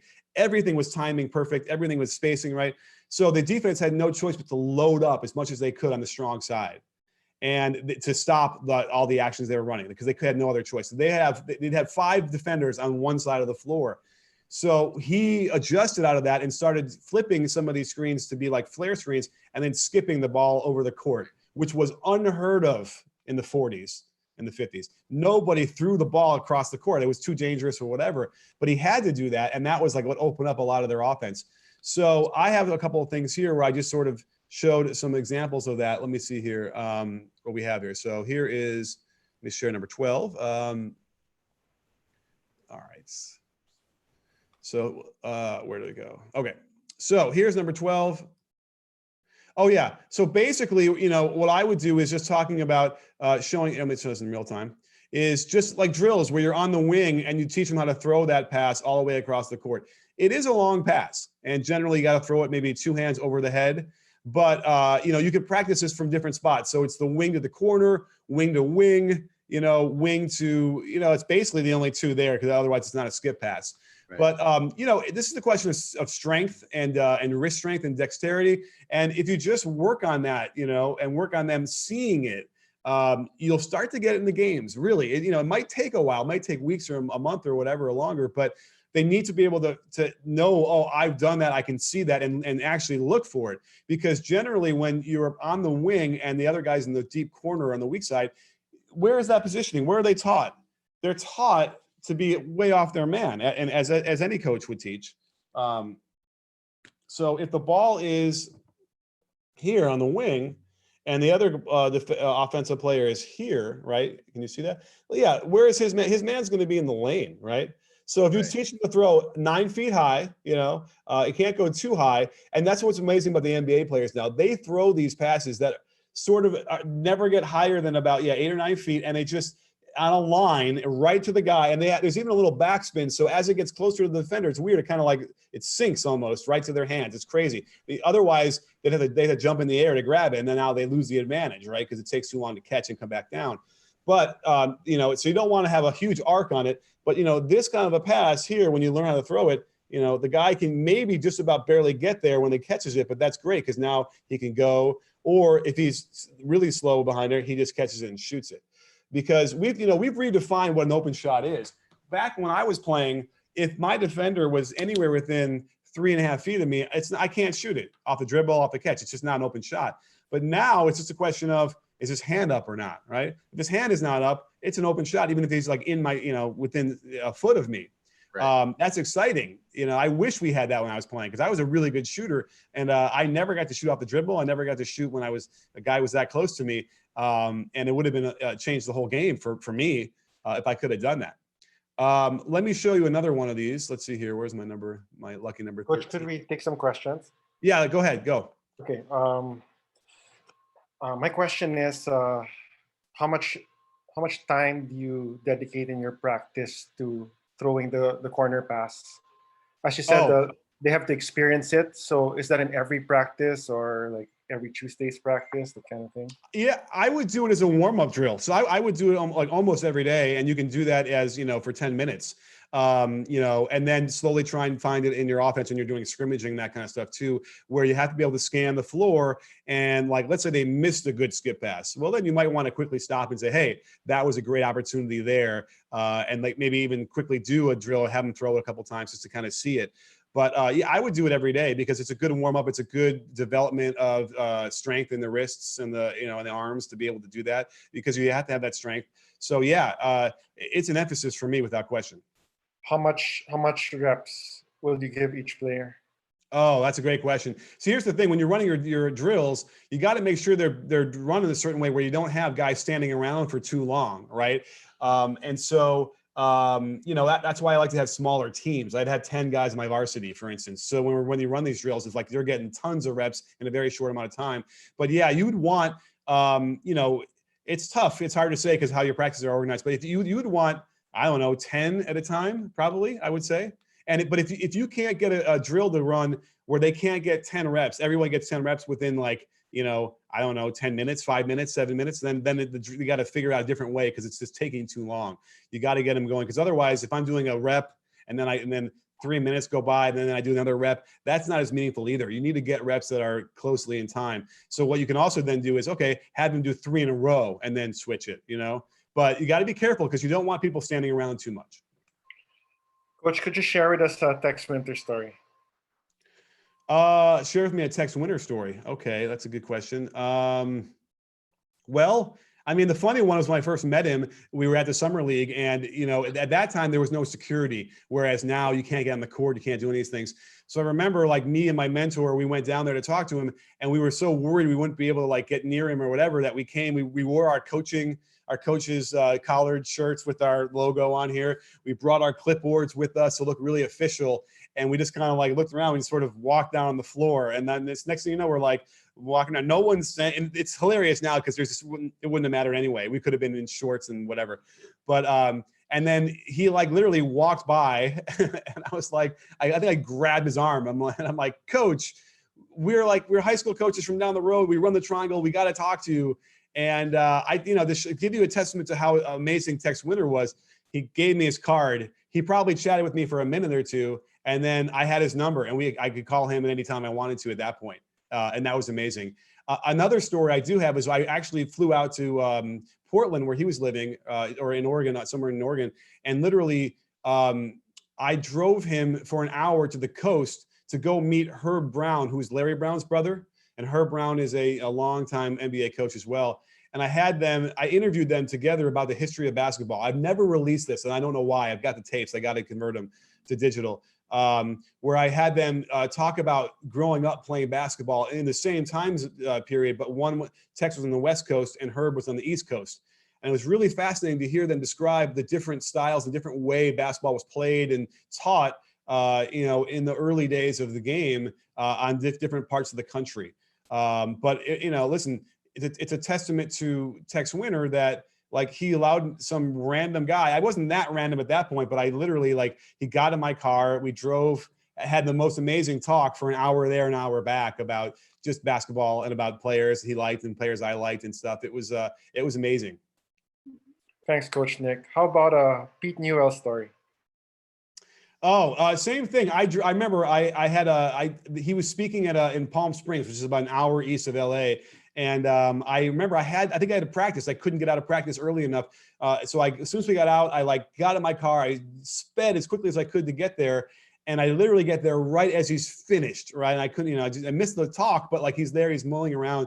Same thing. I grabbed him like, Coach Newell, I'm a huge fan of yours, whatever. He gave me his home phone number. And he was really busy at that moment, but I followed up and we would talk on the phone. And then he let me come down to his house in near San Diego. And I set my camera up, and that is online, a little bit of it. I have interviews with him on the history of basketball too, which are just precious. It's about maybe an hour and a half of him just talking about how the game evolved. And it turns out that was one of the last interviews he could do before he got really sick and couldn't talk as easily. And that was just another amazing. And he diagrammed his offense for me and signed it on a napkin. I know I have it somewhere. It's one of those things I moved, and it's in a plastic baggie somewhere. That was another amazing interaction I've had with him.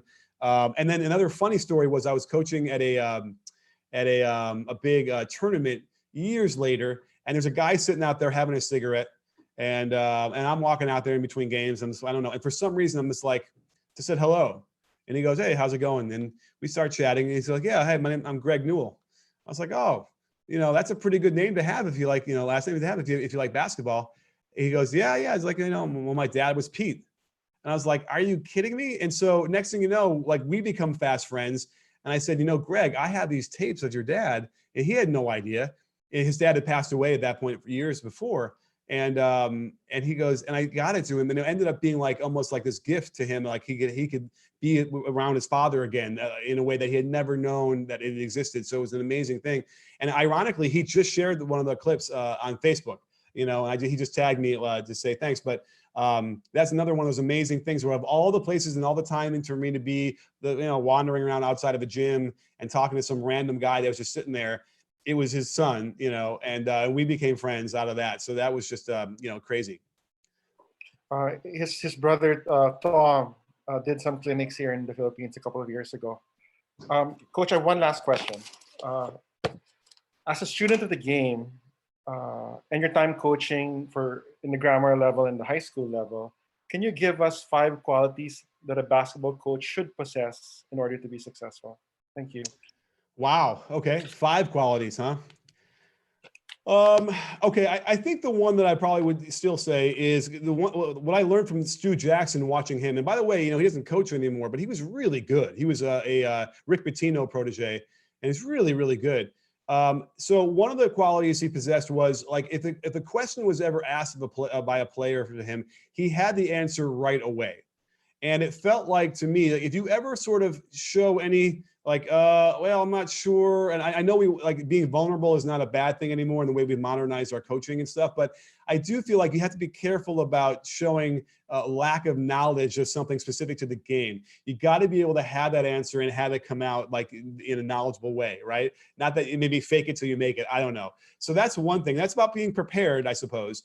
A sense of humor is also really valuable. And I know not everybody has one, but you got to be able to take, it's a long season and you're talking a lot to the players. You got to be able to have a rhythm where they can access something that's, humor based. I think that's also sort of important. Listening is another one of the big ones. What I would do now is to start the season, and maybe even throughout the season, I would have these one-on-one sessions that were, scheduled to talk to them in the office or whatever it is, in a space where they can feel that they could talk.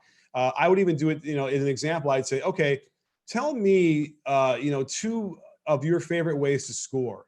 I would literally say it that way. And I would say, okay, so here's our offense. Here's where we could get those things. So we could probably get you 2 or 3 of those shots a game like that you want. You know what I mean? I feel like that would resonate to players now, because the other thing that you need to do is, and this is not necessarily, I don't know how it works as a quality, but so many coaches talk about trust. They need to trust the player will do what they are telling them to do. And that yields playing time, right? The more I trust you, the more you play. The problem with that is that it's a two-way street. The player needs to trust that the coach wants the best for the player. So you need to come up with really concrete ways to display that, okay? Now, it kind of goes back to when I was saying, in like a coach's goal in a game should be to get his players to play as well as they possibly can. And when we understand the science behind that, which is, how the brain functions in the face of pressure, and how the brain functions chemically in the face of like anger or disgust or bad body language. So all of those things can contribute to the player not playing as well as they possibly can in a game. I'm not saying like, okay, so it's like, when you go crazy on a player in the middle of the game, we now know that that's going to limit their ability to play as well as they possibly can. Chemically in the brain. Some players will say, I need that to play as really well as they can. And that's sad, only because it tells me they've never had a coach that used emotional intelligence. Now, if you want to use those techniques in a practice, that's different, because they're not having to make 2 free throws to win the game in front of 1,000 screaming fans. That's different, although I still might be dubious about the whole yelling, screaming thing. But in a game, if you can prove to the players by, letting them know verbally and then demonstrating that by not using bad body language, by not detonating on them, and screaming and yelling, that goes a long way to earning their trust. And that will then go a long way to getting that buy-in that all these coaches always talk about, and are always frustrated by not getting. And a lot of it has to do with what they're doing. Not the players. You can't just say, oh, the players, they don't play hard, they're not listening, it's all them. No, it's on the coach to figure out how to make that work. And if you can earn that trust on their end, that's when you start to get them to really listen and really want to do it. But you got to empower them and give them that voice. And it's hard. Coaches like to be in control, and you have to give up a lot of that control sometimes to then kind of get it back. I'll give you one little quick anecdote. I did an interview with Trevor Ariza. Do you all remember Trevor Ariza? And he played for the Lakers. He won a title or 2 in the triangle offense with Phil Jackson. And he told me, I said, what was your favorite offense? Oh, no, well, who's your favorite coach? Because he's had a lot of them in the NBA. And he said, Phil, because Phil let me do whatever I wanted to do on offense.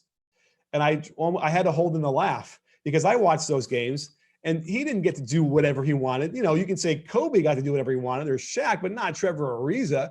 But Phil convinced him that he could do whatever he wanted. He made him think that he was doing whatever he wanted, when he was definitely doing exactly what Tex and Phil wanted him to do, without question, without, within an inch of the spacing they needed. But because he lived in that space of like, gosh, I feel like I can do whatever I want in this offense, he bought in. It's powerful stuff. Thanks, Coach. Awesome. Any other questions? Yeah, there's some questions from YouTube. Can you read out? Yeah, I can try to follow them up on here. No. Here you go. Yeah, go ahead. What is, in your opinion, the top best offensive head coach in the NBA right now? From Brian De La Rosa. Who are the top offensive head coaches? Gosh, yes. Who I like the most? Gosh, you know what? It's been so long. We've been in this weird space of time. Obviously, Steve Kerr is way up there. You know, now you might want to say it's not fair because he's got Curry and Clay or whatever, but you know, it's still what they run is still so clever. Their out of bounds stuff is awesome, and then they execute it so well. So you got to go there.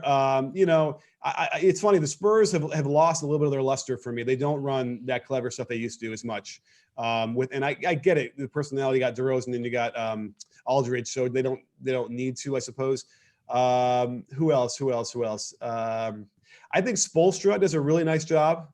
All right, am I playing to the crowd too much? Yes, you are, Coach. But it's okay. Fine.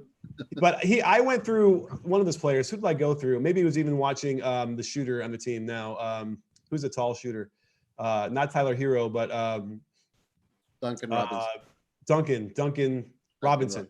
And so I watched a bit of that to see what he was doing. And I was like, wow, they're doing some really clever things to get him open. And so he's consistently like adjusted his offense and changed it from year to year. And so he really has some clever stuff too that I really enjoy watching. You know, it's like, what do I like? I like ball movement, I like player movement. But I also love the display, individual display of skill. I mean, when you can figure out ways to let them shine as well, those are always exciting. So I guess I go Kerr, I go Spoelstra. That's kind of two opposite ends of the spectrum. So Raj would like to know if you watch any of our college games. You know, Ateneo. I don't watch any of college. I'm always so busy. I could barely get through the NBA. You know, whenever I hear someone who says that they've watched every minute of every NBA game, I'm like, it's just not. I don't think it's possible. You know, that's all I do all day is watch NBA footage, and I haven't watched the Suns play in months. You know what I mean?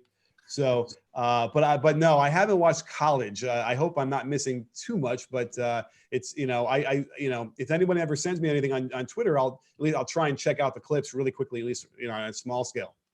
From Cyrex, do you still run the horns play? Oh yeah, for sure. I mean, you know, it kind of made a comeback this year in the NBA too. Whereas they were, what was it, 2015? Everybody was running it every single time. It was crazy. And then it went away. You know, it's weird how that happens, right? Funnily enough, I was watching, breaking down the Celtics Bulls 2009 series, which I mentioned was basically what got me to want to do B-ball breakdown. So all this week, we're going to break down every game of that 7-game series. And in back then, the Celtics were running horns a lot. So that's kind of funny to see that. And then I caught horns being run by the Rockets in 1997 in the last video I did on the Bulls thing. I think it was whatever it was in the Rockets I was doing. So, yeah, horns is great. It's a great way to get into an alignment and try and get some stuff. You need an underlying offense because if you don't get a shot in the first like couple of actions, it could kind of fall apart unless you have like the next motion foundation to have that they can run into it. But no, I like the spacing. I like how it opens up the basket area. It's really viable. Where do you think, Coach? Where do you think Philippine basketball should improve at the most? From Paulo Catalan. You know, it's a good question. I got to kind of remember what I was looking at for my PBA stuff. I don't know. Like, okay, so here's what I'm thinking. Ball handlers are really good. Do I want to say like distance shooting, or are there? What is shooting like these days in the Philippines? Do you have a lot of guys who are just nailing it from deep? Not as good as before. Yeah. Let me ask you this: South Korea has this reputation, right? They got shooters all over the place, right? And I think it's still the case. Does that sound right? Yes. And in fact, I need to go there to find out what they're doing. I know Coach Cohn had told me, he's like, you should go because I'm not even sure he knows what they're doing, but he was telling me, a couple of years ago that it's like they just have shooters. So I feel like I kind of remember that, where like I would see a lot of guys who would just sort of like be much more willing to drive versus like, hey, that's a shot. You just got to shoot that every time you get it right there. And I feel like that might have been one of the things I noticed. I feel like that was a thing. Does that sound accurate at all? Yes, Coach. So, good observation.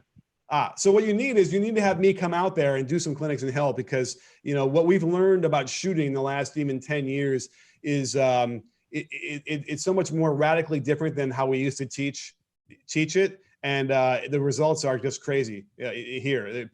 I have 9-year-olds who can now shoot from the college line, when I had coaches who thought I was absolutely insane and would call me the devil for even trying that. And they're not throwing it. They are shooting it because we understand how to unlock rhythm and the power that comes with the proper rhythm now.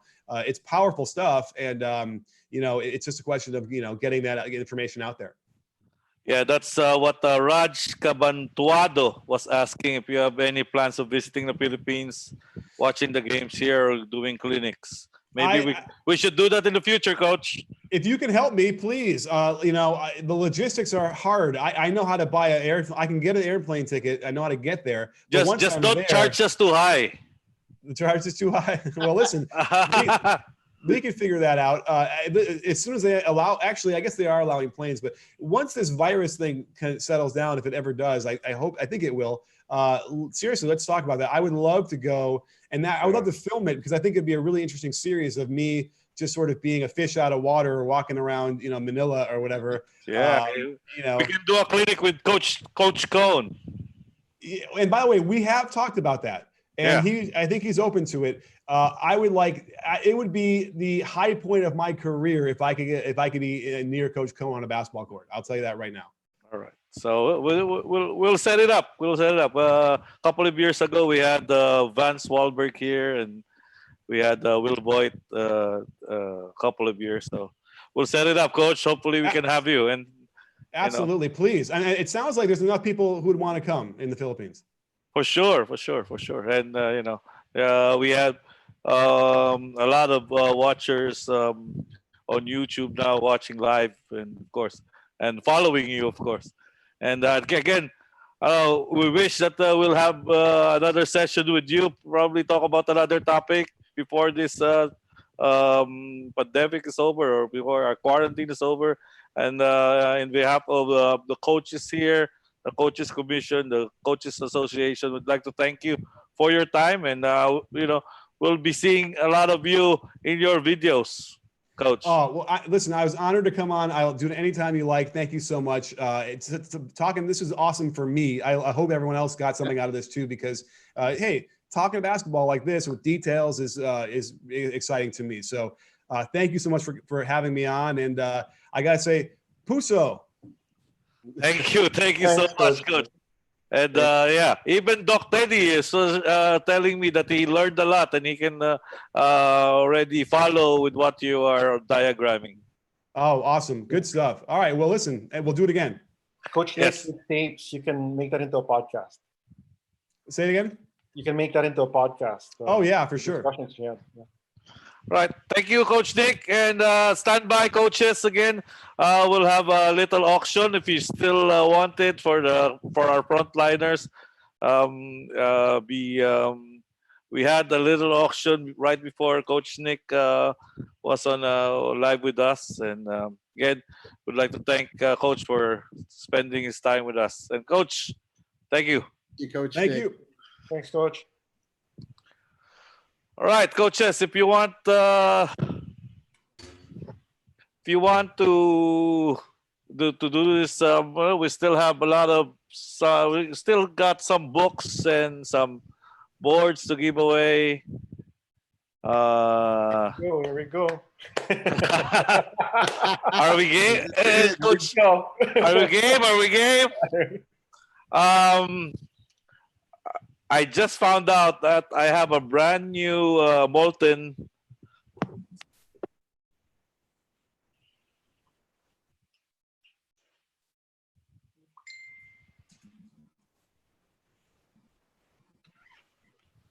Coaches, yung mga ibang questions na we didn't get. Similar to what Coach, I'll send it over.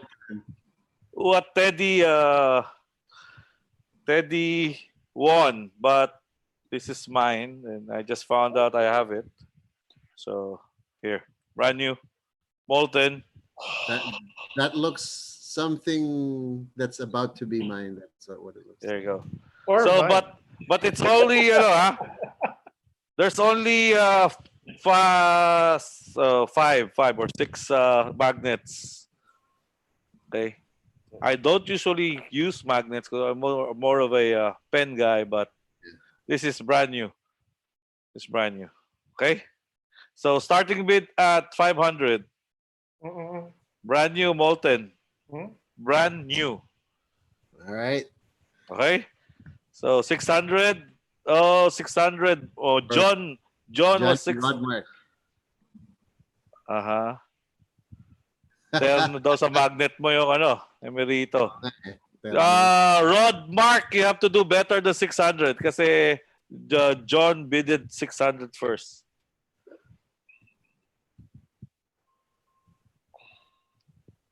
$750 from Rod Mark de Rosario. Brand new, ah? Brand new. With carrying case. Wala yung case, hindi ko makita, sorry. So with 6 magnets. 6 magnets. 6 magnets. So, bola itong ano. 800. So, yan. Including. Ayan, ha? So, ayan, no? So, ayan. My favorite play. Okay. I call it L. Okay, pass. Coach, hindi namin Pass makita. dito. Ay, Yung favorite play. Yeah. Okay. yeah. My favorite play. Okay. So, point guard doing. So, here. Interior triangle. Pass. Back pick. Tapos to. Player. Okay? Pero usually, no, open ito eh. Mas magandang marker. 1,000 na. 1,000 na. Yung 1,000. From Dindo. So, again, all of the proceeds will go to our Bangon Pilipinas. Bangon Pilipinas. Next week, yung auction na kasi end na yung Bangon Pilipinas tonight eh. So, 1-1 from Rod Mark. So, end na yung Bangon Pilipinas. Next week, we will have, you know, para do sa mga coaches, na freelance coaches that are reach out to hoop coaches for some help. So, we plan to give grocery packs to them.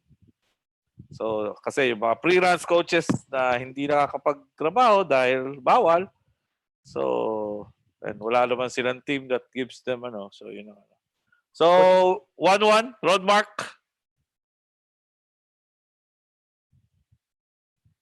Yes, Doc Teddy. Yung, I'm auctioning off the session, the 1-hour session.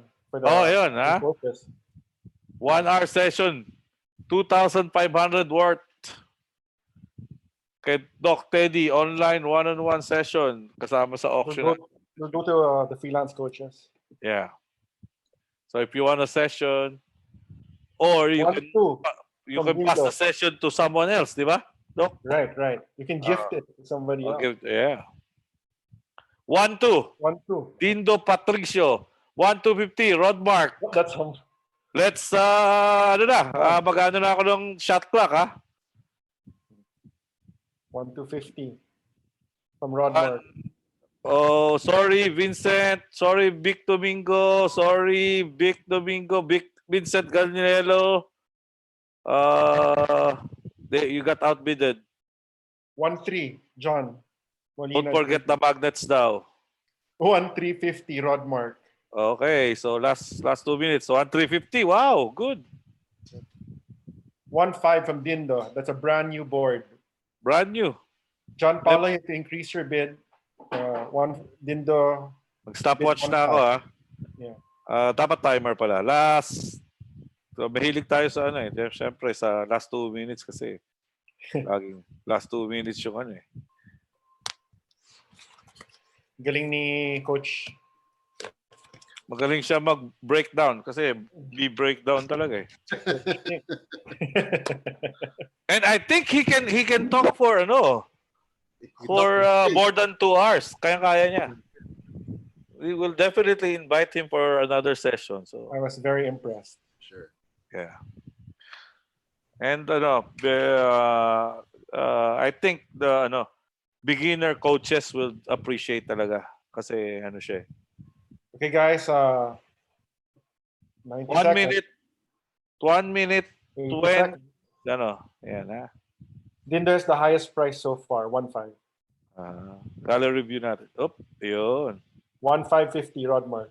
550. Again, after nito, may 10 seconds and then after I another bid, may 10 seconds ulit to Kasi yung YouTube, nare-relate sila ng 10 seconds eh. So we have to give them chance. Baka mawala. So far, wala naman sa YouTube.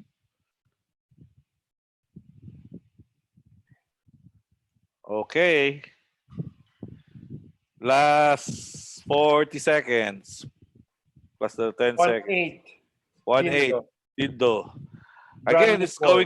going to charity. So talagang nakatulong ka naman. So this is item. Nako, wala yung bilang ko kanina. Item 20 na lang. I'm sure wala naman. The last one was the in clipboard. Whatever the number of the clipboard was, the next one. Sige na. 120 na lang to. 120. Oh. Item 120. Magagalit yung mga pamangking ko pagka walang item number. So 6, 5, 1-8, Dindo. 4, 1. 3, 2, 1. Another 10 seconds lang. Another 10 seconds for our YouTube. Chance for the YouTube. Dito sa ano, wala na. 1-8 na dito. 5, 4, 3, 2, 1. Gone. Dindo, Patricio. Dindo, napakaswerte mo. Maghahanap ako ng case para sa'yo. Para merong case. Pero maghahanap ako. Alright. Okay. So that is sold. Ganda pa ng ano nun. Item 2021. Book. The Game of My Life. Who's the author? It's Daniel. Ito yung story ni J-Mac eh. J-Mac. Yung story ng si J-Mac. Teka, ito. 021. Yan yung sa The Game of My Life. Yung... Oh, okay. I think you should buy this, Doc. Who's the author? The author is J-Mac. J-Mac Elwayne with Daniel Paisner. A true story of challenge and challenge. Let's see the Teka lang, other auction items, Coach. Sige, ayaw mo munang commit ha. Ito 300 start lang ito. Yan si J-Mac. Triumph and Growing Up Autistic. Yan. Isa na siya. So yung, there was a story about him, di ba? Pumasok siya sa game. Oh, yeah, I remember that. That's J-Mac. J-Mac and the 4 minutes that changed everything. So, yeah. So, Dindo, Coach AB at hoopcoaches.com for the details. Again, we agreed on shipping via Lalamove, Grab, or So, 300 to, wala. Okay, we move on. Ayaw pa ni Coach. Ito. Popovich. My favorite drills and motion offense. Coaches, you need to get this one. This is amazing. Starting bid? Starting bid at 500. LBC, yeah, Dindo. 500, Teddy Villasor.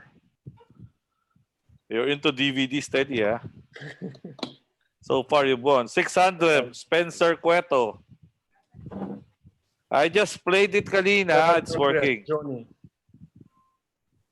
700. Saan mo na ko yan, Coach? In San Antonio? I bought this in the US. I ordered it. Aspect ratio is still 4.3, pero it looks great. Is it 4.3? I believe so. Kasi parang Spencer, 750. It's a clinic sa I don't know if you want me to sign it, pero pwedeng hindi, pwedeng 750, Gero, okay? 800, Johnny. 800, Johnny. So, sorry, Vincent, 800 na. Vincent from YouTube, 800 na. So for the YouTube viewers, pakiano mo kung ano yung DVD, kung ano yung binibid nyo. Baka kanina pa yung bid eh. So this is item 022. Timer? 022. 700, 800 pa rin si Joni. So outbidded ka Timer. Last 1 minute. 1 minute. Again, for a good cause.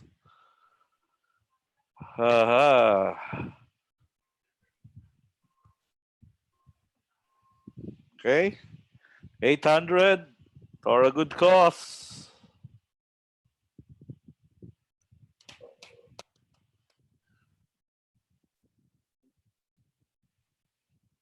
$35 and plus 10 seconds, 35 seconds plus 10 seconds. 850. 850 for Vincent Ganelo. So 850 na, Johnny, 850. You have 30 seconds. Vincent. Vincent Ganelo. Ganelo from YouTube. Vincent. Yan, tama. Ganelo. Vincent Ganelo from YouTube. Mga Spurs fans dyan. Item. So, last 10 seconds, Johnny. 10, 9, 8, 7, 6. 900, Spencer. Spencer, 900. So, 10 seconds again. Vincent, you have 10 seconds. 900 the highest natin.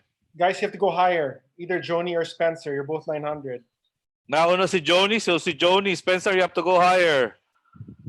Vincent, meron ng 900, So, I have to go with 10 seconds pa. 10, 9, 8, 1,000 Spencer. 1,000 na Johnny. Johnny at saka Vincent. 10, 9, 8, 7, 6, 5, 4, 3, 2, 1. Wala na, Vincent, Okay, Spencer Cueto won the Spurs or Popovich. Spencer Cueto. Again, paki-email Coach AB at Hoop Coaches. Okay, thank you for supporting Coach AB at Hoop Coaches. .com. Okay. And ito nakuha ko to nung nag-visit ako sa item 023. Dapat Jordan item, no? Pero hindi Nag-visit ako sa it's Kentucky basketball practice all access DVD. So mga dribble drive fans dyan or Calipari fans. So, maganda rin yan, Coach Ted. Meron ka rin ito? Have the whole dribble driver already, Coach. Wow. Oh yeah. Then, No. Baka malunod ako. Ang maganda dito, it's a 2 disc. Yeah. It's this one and this two. Meron ka nito, Yeah, I think the newer one, that Okay. you released to, makikita mo yung like how they run practices. So, All right. how they teach it. So 600 starting bid 600. Item 023. Item 023.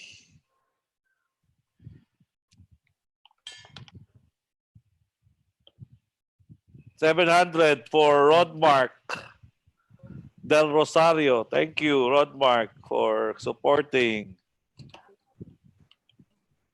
Joni 800. Vic Domingo. Is this current? I'm not sure if it's the same. Vic Domingo has Meron ba sa YouTube? once on YouTube 1,000. Can you confirm if this is for item? Yeah, 1,000 Vic Domingo. Yeah. Mukhang Calipari fan to. 1,000 na, Johnny and Rodmark 1,000 na from Vic Domingo.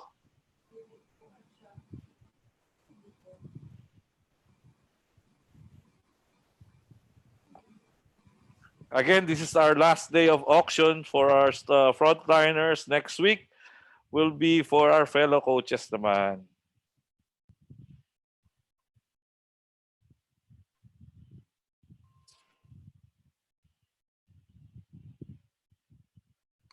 Okay, 1 minute, 1,000 for the DVD. 1 minute, go, start. You know. Good price yan, 800. Double this. Paki-monitor yung kasi gamit ko rin yung phone ko eh. Paki-monitor yung pagka mag last bid. May 10 seconds ha. Sige, Coach. Thank you.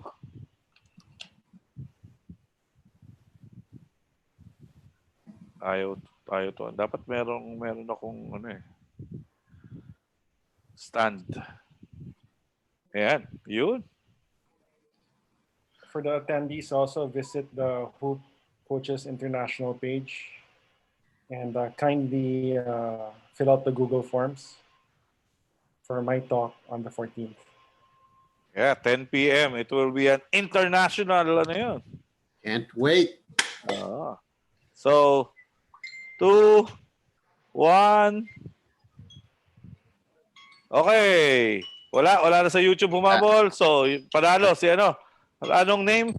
Vic Domingo. Tony. Vic Domingo. No, Vic Domingo. Oh, sorry. Vic, yeah. Vic Domingo, 1,000. Item 023. YouTube. So, Coach AB at hoopcoaches.com. Hoop coaches lang, hindi hoops coaches. So, wala yung book, wala. So, itong DVD, okay.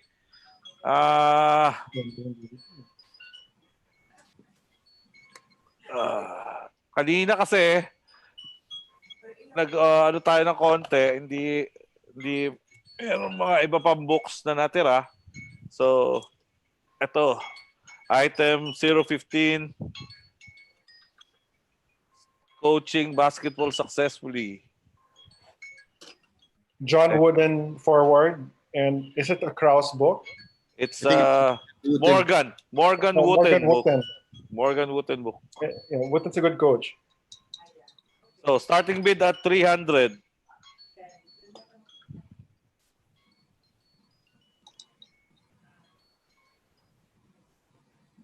$300, Okay. 400 from Joni. 400. Joni. Thank you, Joni. Thank you. Sige, there's still 2 minutes on the clock.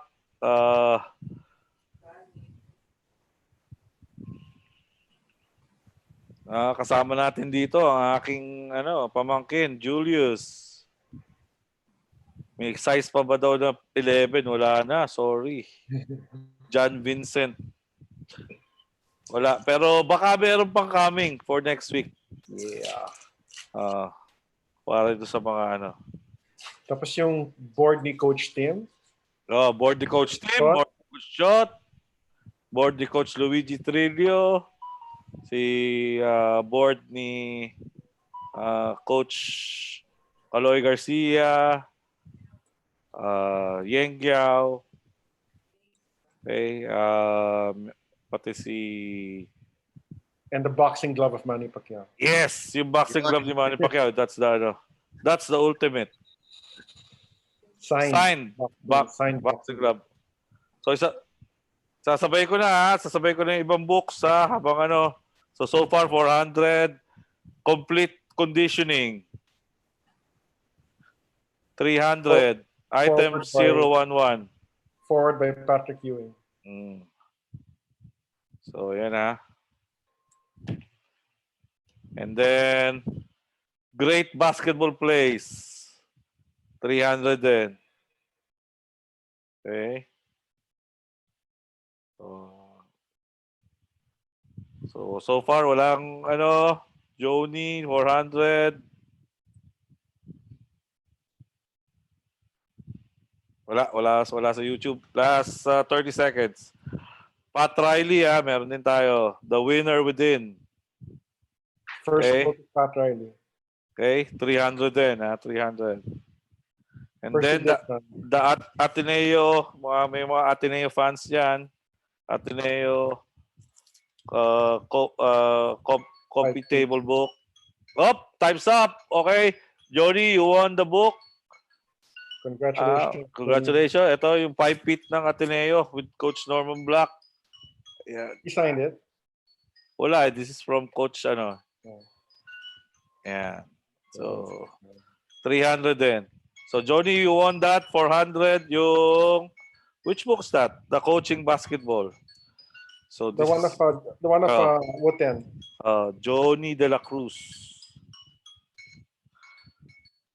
So, again, for your shipping details and how to pay, I will email us para we can get your address, shipping address, and we'll be able to mail you.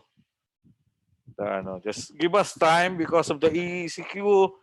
Hindi makuha yung ibang items, hindi makapasok ng ibang subdivision or hindi makapasok ng ibang cities. But pag GCQ na, I think it will be much better. Hindi na makuha yung ibang items eh. Okay? So far, do sa books. Okay, ito. Game of my life. The winner within. Basketball conditioning. Great basketball plays. And the Ateneo, Okay? So, baka merong gustong bumili. Lahat na to. Pwede. Package price. Pwede.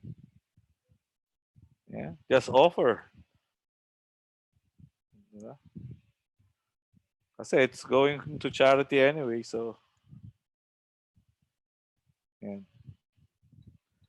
Okay, last few more. I knew yung DVD mabibenta, so okay yan. And then, I have some FIBA journals then. So, from from FIBA Asia. Assists, Kentucky offense, Spurs offense. So, parang it's their it's their magazine. So, yan. Ito, Argentina's man-to-man plays. What's the starting bid? Lahat na to for 300. Tatlo. 3-in-1. Sa library ko to eh. Sige. I'll go with that 300 for now. Yeah. But the good thing about that, Doc Ted, is yung FIBA Assist magazines, it has like all sections for all basketball people, be it referees, sports psychologists, assistant coaches, nutritionists. Gusto ko. Maglabang kayo. It's a Spurs. 3-in-1, 100 each. Napakamura. Akin na lang yung sa Spurs. Go ahead. Ayan. Bahala na kayo mag-negotiate. Basta it's going to charity. So this is item 024 package 024. Bahala na kayo kung mag-usap ni So far 300. 100 for Spurs. 200 daw kayo sige. So daw? Yung Spurs? Separate. So somebody wants to bid, okay lang. Baka may mag-bid ng 200. Sorry Pero so far, kung ano yung base bid na yun na yan. Right. Yan na yan. Any YouTube? Wala. Paki-check ha. Sige. Marami, 27 pa yung mga natin, mga tao natin eh. So baka naghihintay sila kung anong gusto. They're waiting for shoes or something, I guess. Basketball conditioning. Vincent Ganelo. Sa kanya na yung basketball conditioning. So Vincent Ganelo, basketball conditioning. So sa kanya na yun. How much? 300. Basketball conditioning. Yan, ganda yan. Ito. So, okay. Vincent Ganelo, thank you. Vincent Ganelo.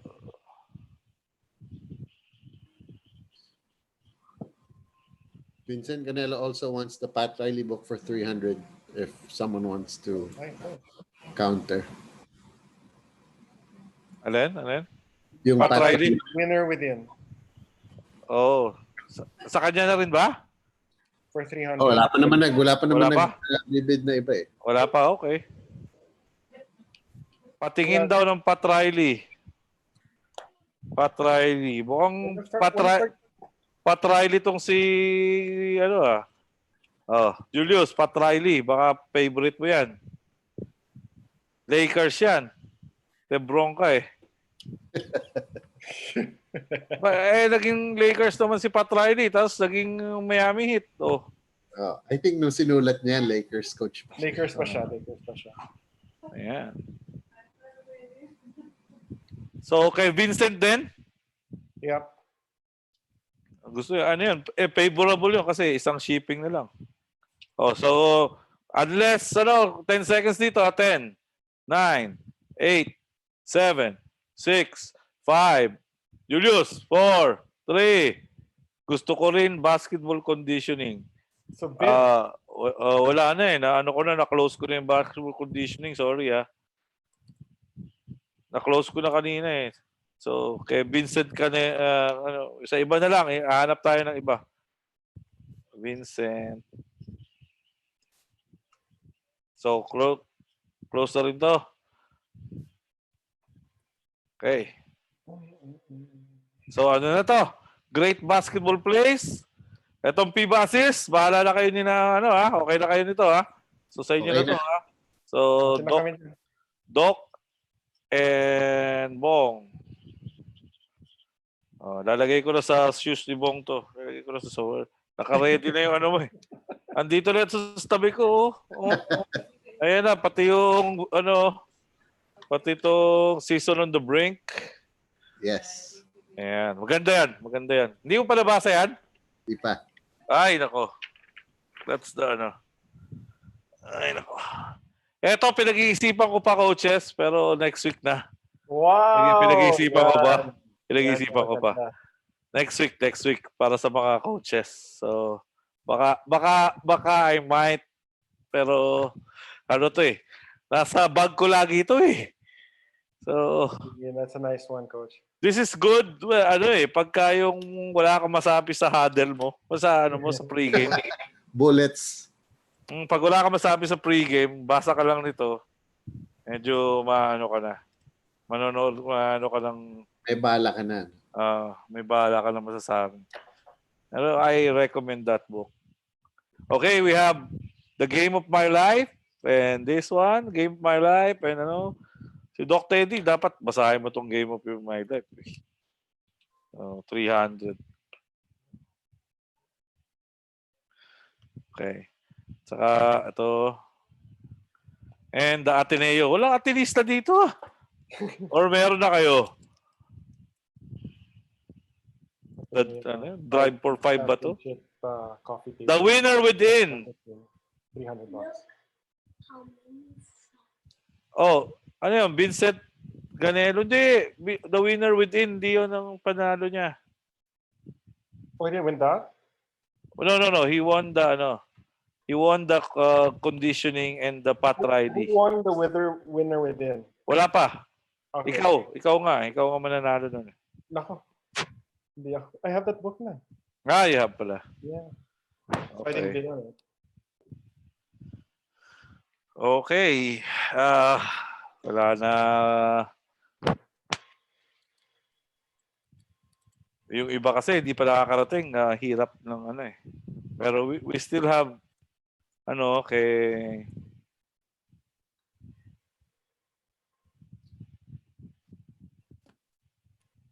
Yeah, the Winner Within is still in play. Okay.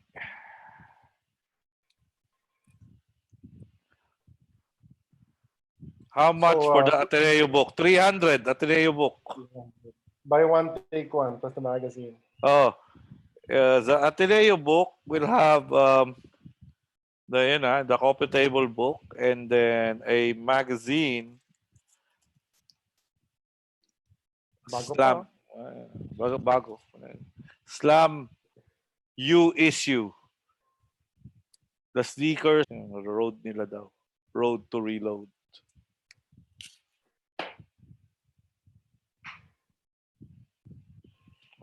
Uh, 300.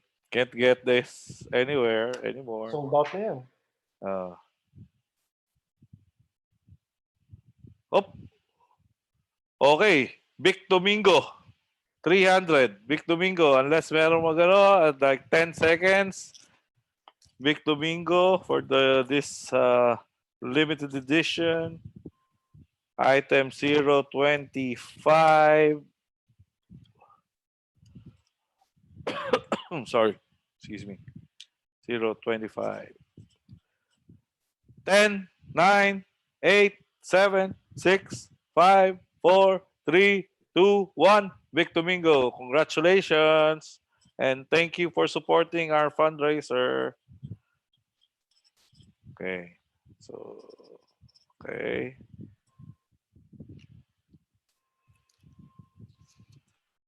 Zero 60. Oh, okay lang. Inano ko na lang. Tama ng Vic Domingo. Vic Domingo. 016 pala, pero I put the 025. So, okay lang. Buy one, take one naman to eh. Okay. So, dalawa na lang. Dalawa na lang. Pare, pag hindi na benta, it goes to my library. I'll buy it for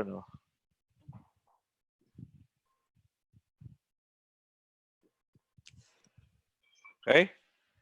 Last two items for tonight or this morning. Kailan labas ng coaches ng The Last Dance? Bukas ba o ngayon na? Bukas ata. Pero papanood ko na hanggang 8 eh. Kaya lang. Siyempre papanoorin mo pa. Pero kumikita pa rin yung Netflix sa akin kasi pinapanood ko pa rin naman eh. Well, pero walang 9 and 10. Di ako nakakuha ng 9 and 10. They're still editing it. Walang 9 and 10. So, they're still editing pala. That's what I heard. They're still editing it. Okay.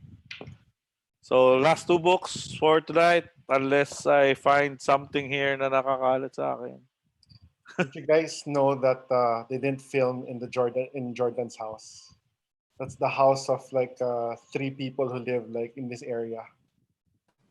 Bakit? Bakit hindi Sabi Jordan's house? ng director, we have to look for a house that, it looks like Michael Jordan would live there. Why not film in Jordan's house? Ayaw niya. Ayaw niya eh. Yung bahay yung kay Pippen. Except he just moved in, so that's why. Is Pippen Is Pippen bankrupt? I think he has money, but it doesn't seem like it. He just bought that house, the one that they filmed in, pero they just moved in. So if you look at all of the scenes of Pippen, promote doorway pa laging nakikita mo sa, hindi umiiba yung background niya. It's the same. Julius, show yourself. Again, yung sa mga winners ng mga natin. Kailangan mag-zoom kayo. We are the world. Yung We Are the World. Sino gusto kung sino gusto mag-camera ngayon, raise your hand. Mark Barrera said that bukas daw 3 o'clock yung Last Dance. Next 2 episodes.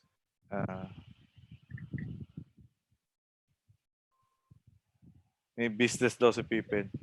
Mark Barrera, kakamera nga kita. Namimiss na kita eh. Mark Barrera, trainer ko yan dati sa panelist ka na. Sino pang gusto mag-panelist? Kung sino gusto mag-join dito sa call natin, raise your hand. Gagawin ko kayo, if you wanna go on camera.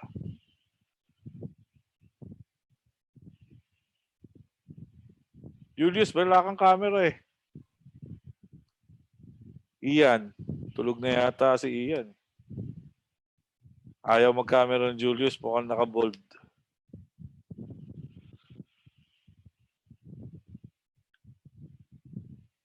Okay. So, wala to ha. So, baka next week meron. Again, i-announce ko lang yung winners nung basketballs and una-una yung Alex Compton board Ramil Balestra, item 001. Then Coach Norman Black signboard, June Chris Vincent, 002. And then Coach Nash Racelas board, Ian Balete, 003. And then the ABL balls, Rafson Chua and Dave Bessie, 004. Yun yung, dalawa. Oh, Mark, kamusta? Dapat mag-give ka ng workout seminar kung paano mag-workout ng mga workout for coaches. Kaya mo ba 'yon? Wala kang sound. Sige po, Coach. Ayan. Ano ko na kung ano yung dapat para tayo mag-workout during this time. So, yung mga simple workouts for coaches. Ayan. Pwede, Coach. Tawag dito. Online. Ayan, sila Doc Ped. Sila Sir, Online workout. Pwede po. Ayan, si Mark Barrera, fitness instructor sa 24-hour fitness.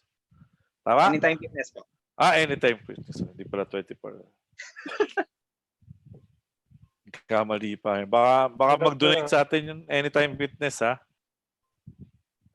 Dahil pinromote natin yung brand nila. Okay, let's call it a night. All right. Thank you again, dear coaches, attendees, and we'll see you on Wednesday. There's 4 p.m. We have we're co-hosting a webinar with Phil Oil, Flying Bee Sports, and they'll have 2 UP coaches, head coach Bo Perasol and assistant coach Ricky Dandan. So it's gonna be in collaboration with Phil Sports, Flying Bee Sports, and Rick Olivares will be hosting. And then at 6 p.m. sa mga Talk and Text fans, we have Coach Mark Dickel. He's gonna talk about the perspective of a foreign coach on how a foreign coach looks at Filipino basketball.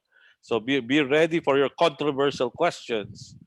And of course, everybody's talking about Coach Chot Reyes' view that we don't need a foreign coach. So for sure, that's going to be asked this coming Wednesday. And at 8 p.m., we'll have the newly installed Alaska Aces head coach, or just last conference, or almost new, Jeffrey Carriazo, the Jet, and his journey from a player of Alaska to a assistant coach to a head coach, back to assistant, and now the head coach in his mother team, Alaska. So Aces. So he full circle with the Jet. So the journey of the Jet, 8 p.m. And then on Thursday, we will have a big man's workout. Tentatively, it's at 10 a.m. our time, but we'll gotta try to work it out 6 p.m. But we'll see with coach. So it's open to big man, and coaches to do some big man's drill. So it's a different naman. And then of course the international clinic of our world-renowned sports psychologist. Doc Teddy on the role of a sports psychologist in a basketball team. That comes 10 p.m. on Thursday. That's May 14th. So mark your calendars. And then for our last day on May 15th, we might have the team owner of Blackwater Elite and head of the Terrific 12, so Matt Bayer. So they're planning on some event that may happen if everything will if should should basketball be stopped here in the Philippines or whatever. So they are planning an event in Macau, and we will know the details soon. So watch out for that. Again, good night, everyone. Stay safe, and we'll see you again on Wednesday. Good night, Doc. Good night Oh, po. good job, and God Mark bless. Barrera. Stay safe. Oh, bye bye. Stay safe po. So, Bong, ikaw pala mag-end. Na, at saka ng Ganun ba?